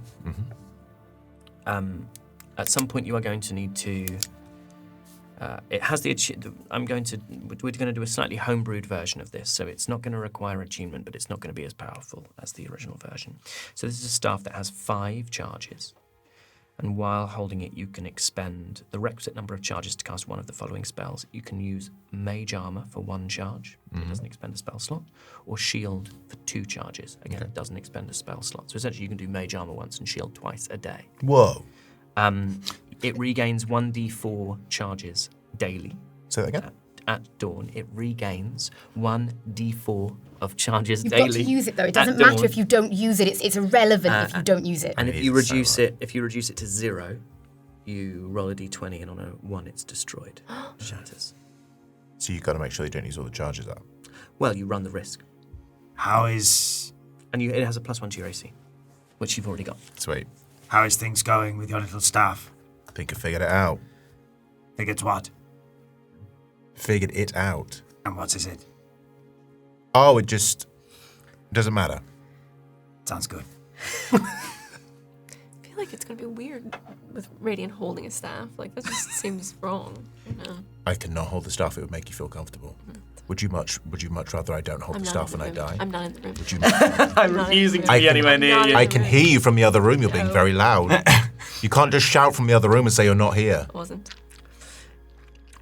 I walk into the room. I don't. Did you say something? What? Did you say something? No. Okay. Elowen? I'm gonna be back in that little pagoda. I'm gonna go and look at the stars by myself. Just drink shit wine and look at the stars. That's all we've got here, apparently. At some point in that day, as evening's kind of closing in, and Kel, you're finishing the process of casting this spell on these Hortensia plants and making tinctures with Marielle. I would say you're probably done with that around sunset, which would be 9 o'clock or so. And by now, you and Marielle are both like this. The tinctures that you make from this, the makes your hands really, really green. It has to be mixed with various other things, and she says, "Green fingering." Yes, it would seem. I'll make sure these find the right people, if I have your trust. You do. Oh. By the way, winter has found the world outside of this forest. Has it? It has. You know what I sometimes miss? The cold. And sleet. And rain. And just fog. Just long days of mist and fog. Where you can't see. You can't go anywhere. Because it's too rotten out to go anywhere, and so all you do is sit and think or read. You don't get that here. You could always leave. Well, now she gestures to these wall of tinctures that you've made, and she's written, "On the day that the dragon and I found the Hortensia down by the river bend. Now I have something keeping me here." Seems to me you should take on an apprentice. It's not a bad idea. There's a lad called Azrael. Oh no. Smart as a whip. I didn't. No, you're right. You're right. These, for a long time I couldn't tell people what I knew. Vigil would have seen it as corrupting the effects of the somnium. But now we can be more careful. Now we can get what we need from it and not be ruled by it, you know? It's not the mushroom itself. It's everything else. It's the soil, I think. The earth, the magic, the water, something. But the mushroom's just a mushroom. It's what feeds it, I think. And what he found was strong. You know those great ones around the treehouse? Is that you? The burning. Yeah, Yes. good. There's too many bodies under those anyway. I would imagine so. Will you be able to help Celandine bring this community back to some kind of normality? I'd hope so. It's Gloam I worry about, but the more we're in possession of our wits, the better chance we have of defending ourselves if the time comes. Where are you going?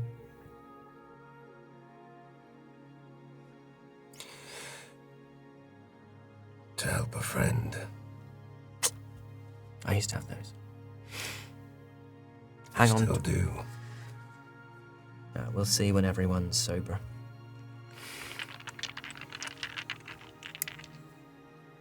Take good care of him then. We will. You take good care of these people. I will. They deserve that. Been a long time. Right, well, I best get back to the sanctuary. Start making some food. And she reaches a hand out to you. And you see that she's got this quite faded tattoo. One of the oldest ones you've seen. She's probably been here longer than most. I take her hand. Good luck on the road, Master Dragon. Good luck here, Mistress Marielle.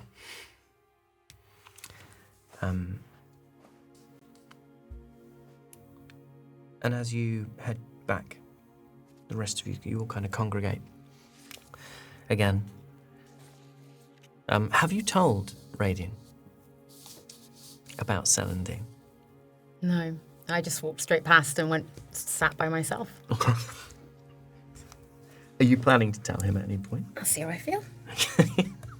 She looked a little tired. Oh, busy lady. You were wearing gloves, right? I usually wear gloves. Are they back on? Oh, sorry. I was like, what about Celandine? Yeah. I know, I was thinking the same thing. Are they back on? Yeah. Okay. Well, I've arguably been out patrolling and had my sword and my dagger Just with doing me. everything you can not to heal him. Yeah, fine. You think so? I just haven't thought about him. This blight. In hurting me fairness, so much. he was very busy with his little stuff, He was. and I busy didn't want to with his interrupt stuff. him. He was busy with his stuff. I goes over to Dolly. Just says, Watch this. and I would like to just walk across, and as I get within 10 feet of Radian, I'm just gonna cast Prestidigitation. The sound of a very faint crack from his stuff. You really shouldn't hold it quite that tightly. I was studying it. I bet you were. You can't even see the crack. Look, you can't look. I think I can see one there, but it's hairline. issue, It's really, hairline. It's a hairline crack. It's fine. Yeah. That's a shame. And from behind Radian, you see I, who still, this is something sewn in 0.5 and has never been taught it since, does what he thinks is a thumbs up. Oh, yeah. Then just points twice up Two at the fingers ceiling, up. just like,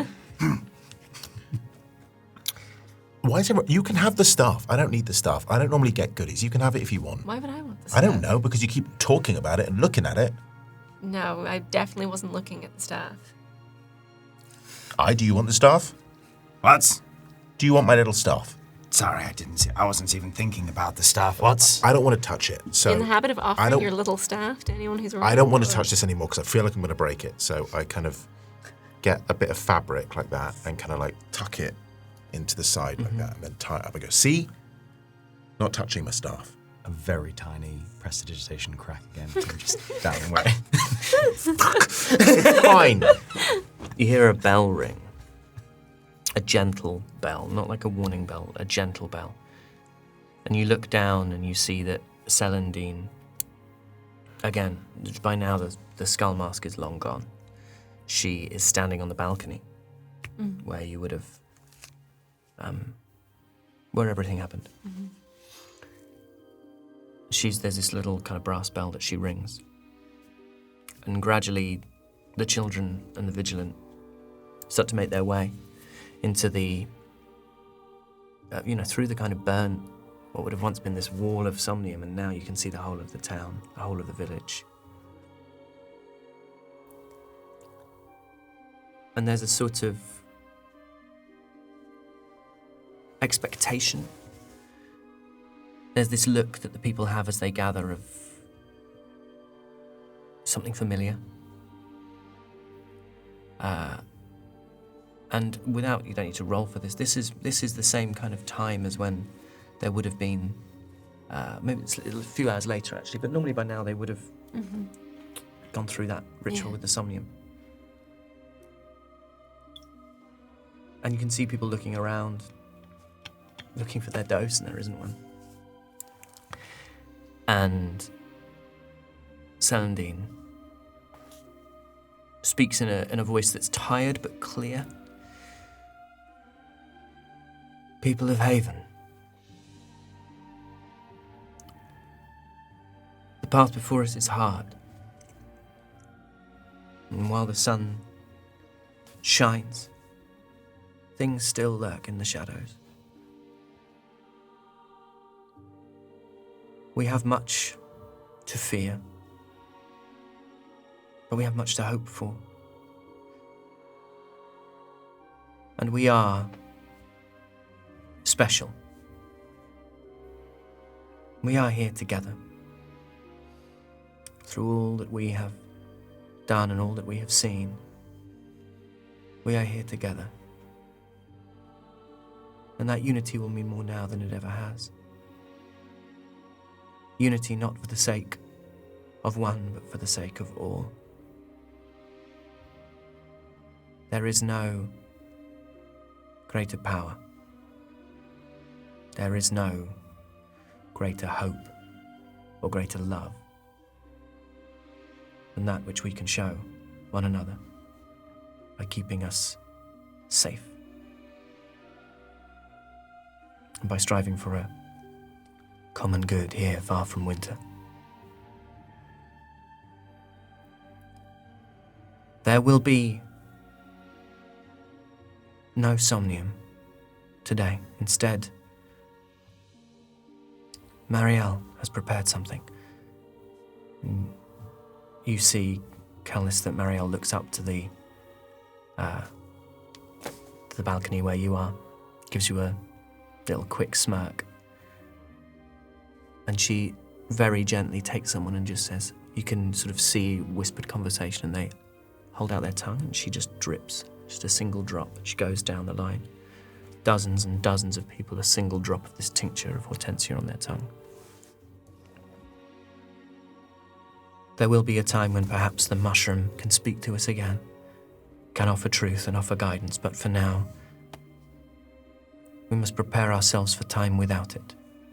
For the strength we found within it was strength that came from us, and the truth we found within it was truth that came from us, from nothing else. I need you all to trust me, but it is a request, not a command. And then there's this sort of long silence, and she looks kind of uncomfortable. That's all I have to say, really.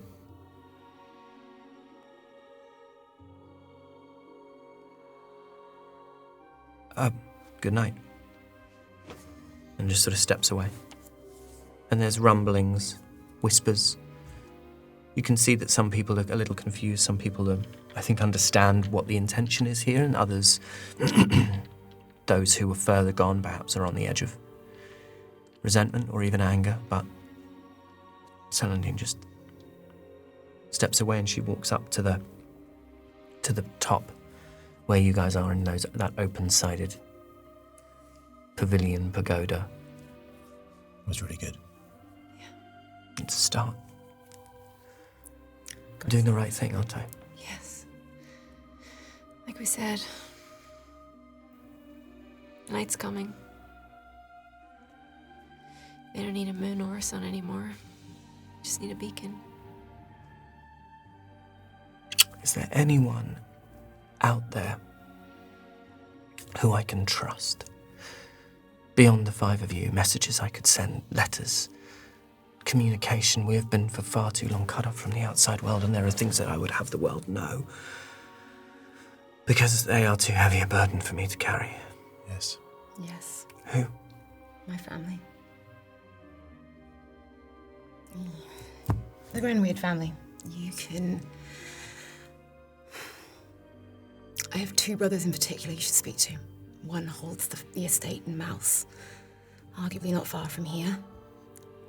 And the other serves as my father's shield in Burun, on the council. Your father is on the council? For now. I wouldn't. She gets names, she gets details of how she could. Can I roll insight on that? Yeah, absolutely you can. That is I'm going to use second wind. Do you add a D10? Yes. Is it D10 or is it? No, it is a D10. I don't. Yeah, it is a D10. I thought it was a D10. Yeah. Oh, thank you, Dark. Whoa! Hug. That's is that an 8? Hang on, that's a D8. Oh, yeah. Come on, Doug. Come on, Doug. No, so A 10 or 12? A 10. What? 10. There you go. Okay, Yeah. right. It's now, if we want to be, it's now, it is now 24. 24. Aren't you glad? She says. No, I am. She says that insight. You're trying to discern whether or not she's having what kind of reaction she's having to the idea of your family, or the idea of Specifically, when I mentioned my father being in Burun and on the council. She looks initially like that's a fantastic thing, and then she looks horrified. I'm well aware the council are sitting ducks, but I don't like your reaction to what I just said. Burun is next. In fairness, I'm surprised it hasn't been by now. Lode was a proving ground. Mouse should have been a proving ground. It's different. What happened in Lode? So he wasn't lying? No. What's happened in Lode? Lode fell.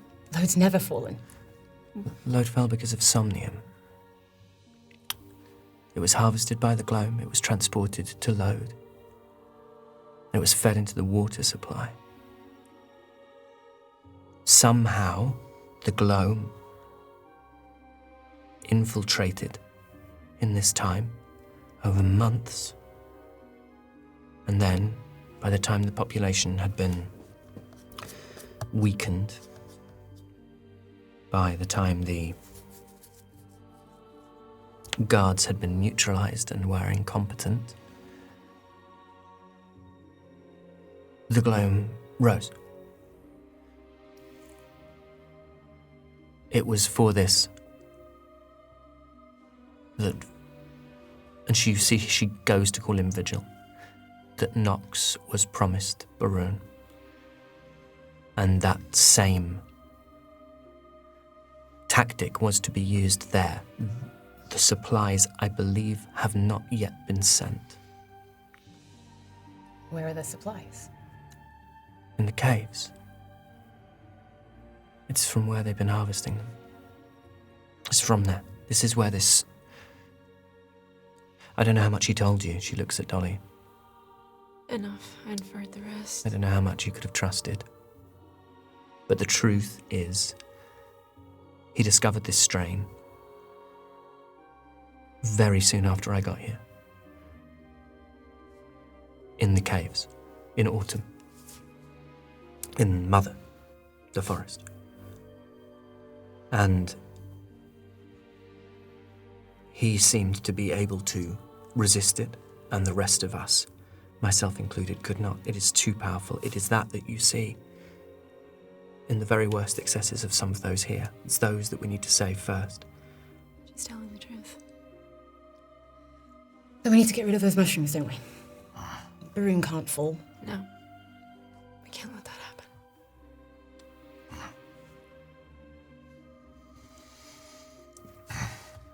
I'm sorry. And she looks at you, Dolly, and you see, she seemed tired and she seemed like she's not thriving in this position of, like this very suddenly visible position of power. But she looks at you, and this is the first time she's looked small. She says, I know I should have done something, but he was very frightening. I am the last person you need to explain that to. And you have so much more time than I did to make up for everything. And I know you will. Yeah, I will. Look, what we can give you, there's very little, but supplies. You could take some tinctures. I would find that very useful. Yes. Well, you must take what you need. You're going to the caves, then? Mm-hmm. Will you go to Baroon? No, I would not risk journeying there myself. There are those who could resist the pull of the mushroom more, and after a few days, once they are strong enough for the road, some of them, I don't have any other way of getting them. Word must be sent to Baroon. I can't risk someone who may break on the journey. I take off my ring that was given by Trusk, and I write something down, which is along the lines of Radian Thornbear, that I've given this ring. Whoever bears this ring tells the truth. Baroon is next. Great. It doesn't have to be you, and it doesn't have to be now, but it has to be soon. Whoever wears this ring, send them to Trusk. I will. Oh no. Tell them that Charlotte Brun. He was the best of us. Who was this? No, it doesn't matter. All they've got to do is get inside the walls. My brother will help from there. I will send someone as soon as I can. You have my word. One more favor? I grab Radian's hand. I wasn't the only one. Oh, you poor thing. Puts her hands on yours and you What feel... are you doing? You feel this warmth. What is this? Warmth through your hands. This is nice. Then this sort of softness. Wow. And it's like being... It's like being in a warm bath. It's like being in a warm bath. Like a still lagoon. Still lagoon. Then she pulls her hands away. What have you done? Oh, wow. Great, right? What did you do? I took the malady from you. The blight, Radian. And you realize you feel better than you have felt in a long time. You feel more capable. Feels good, thank you. You're welcome. Did you tell her how I got it? No, I saved you that embarrassment. This time.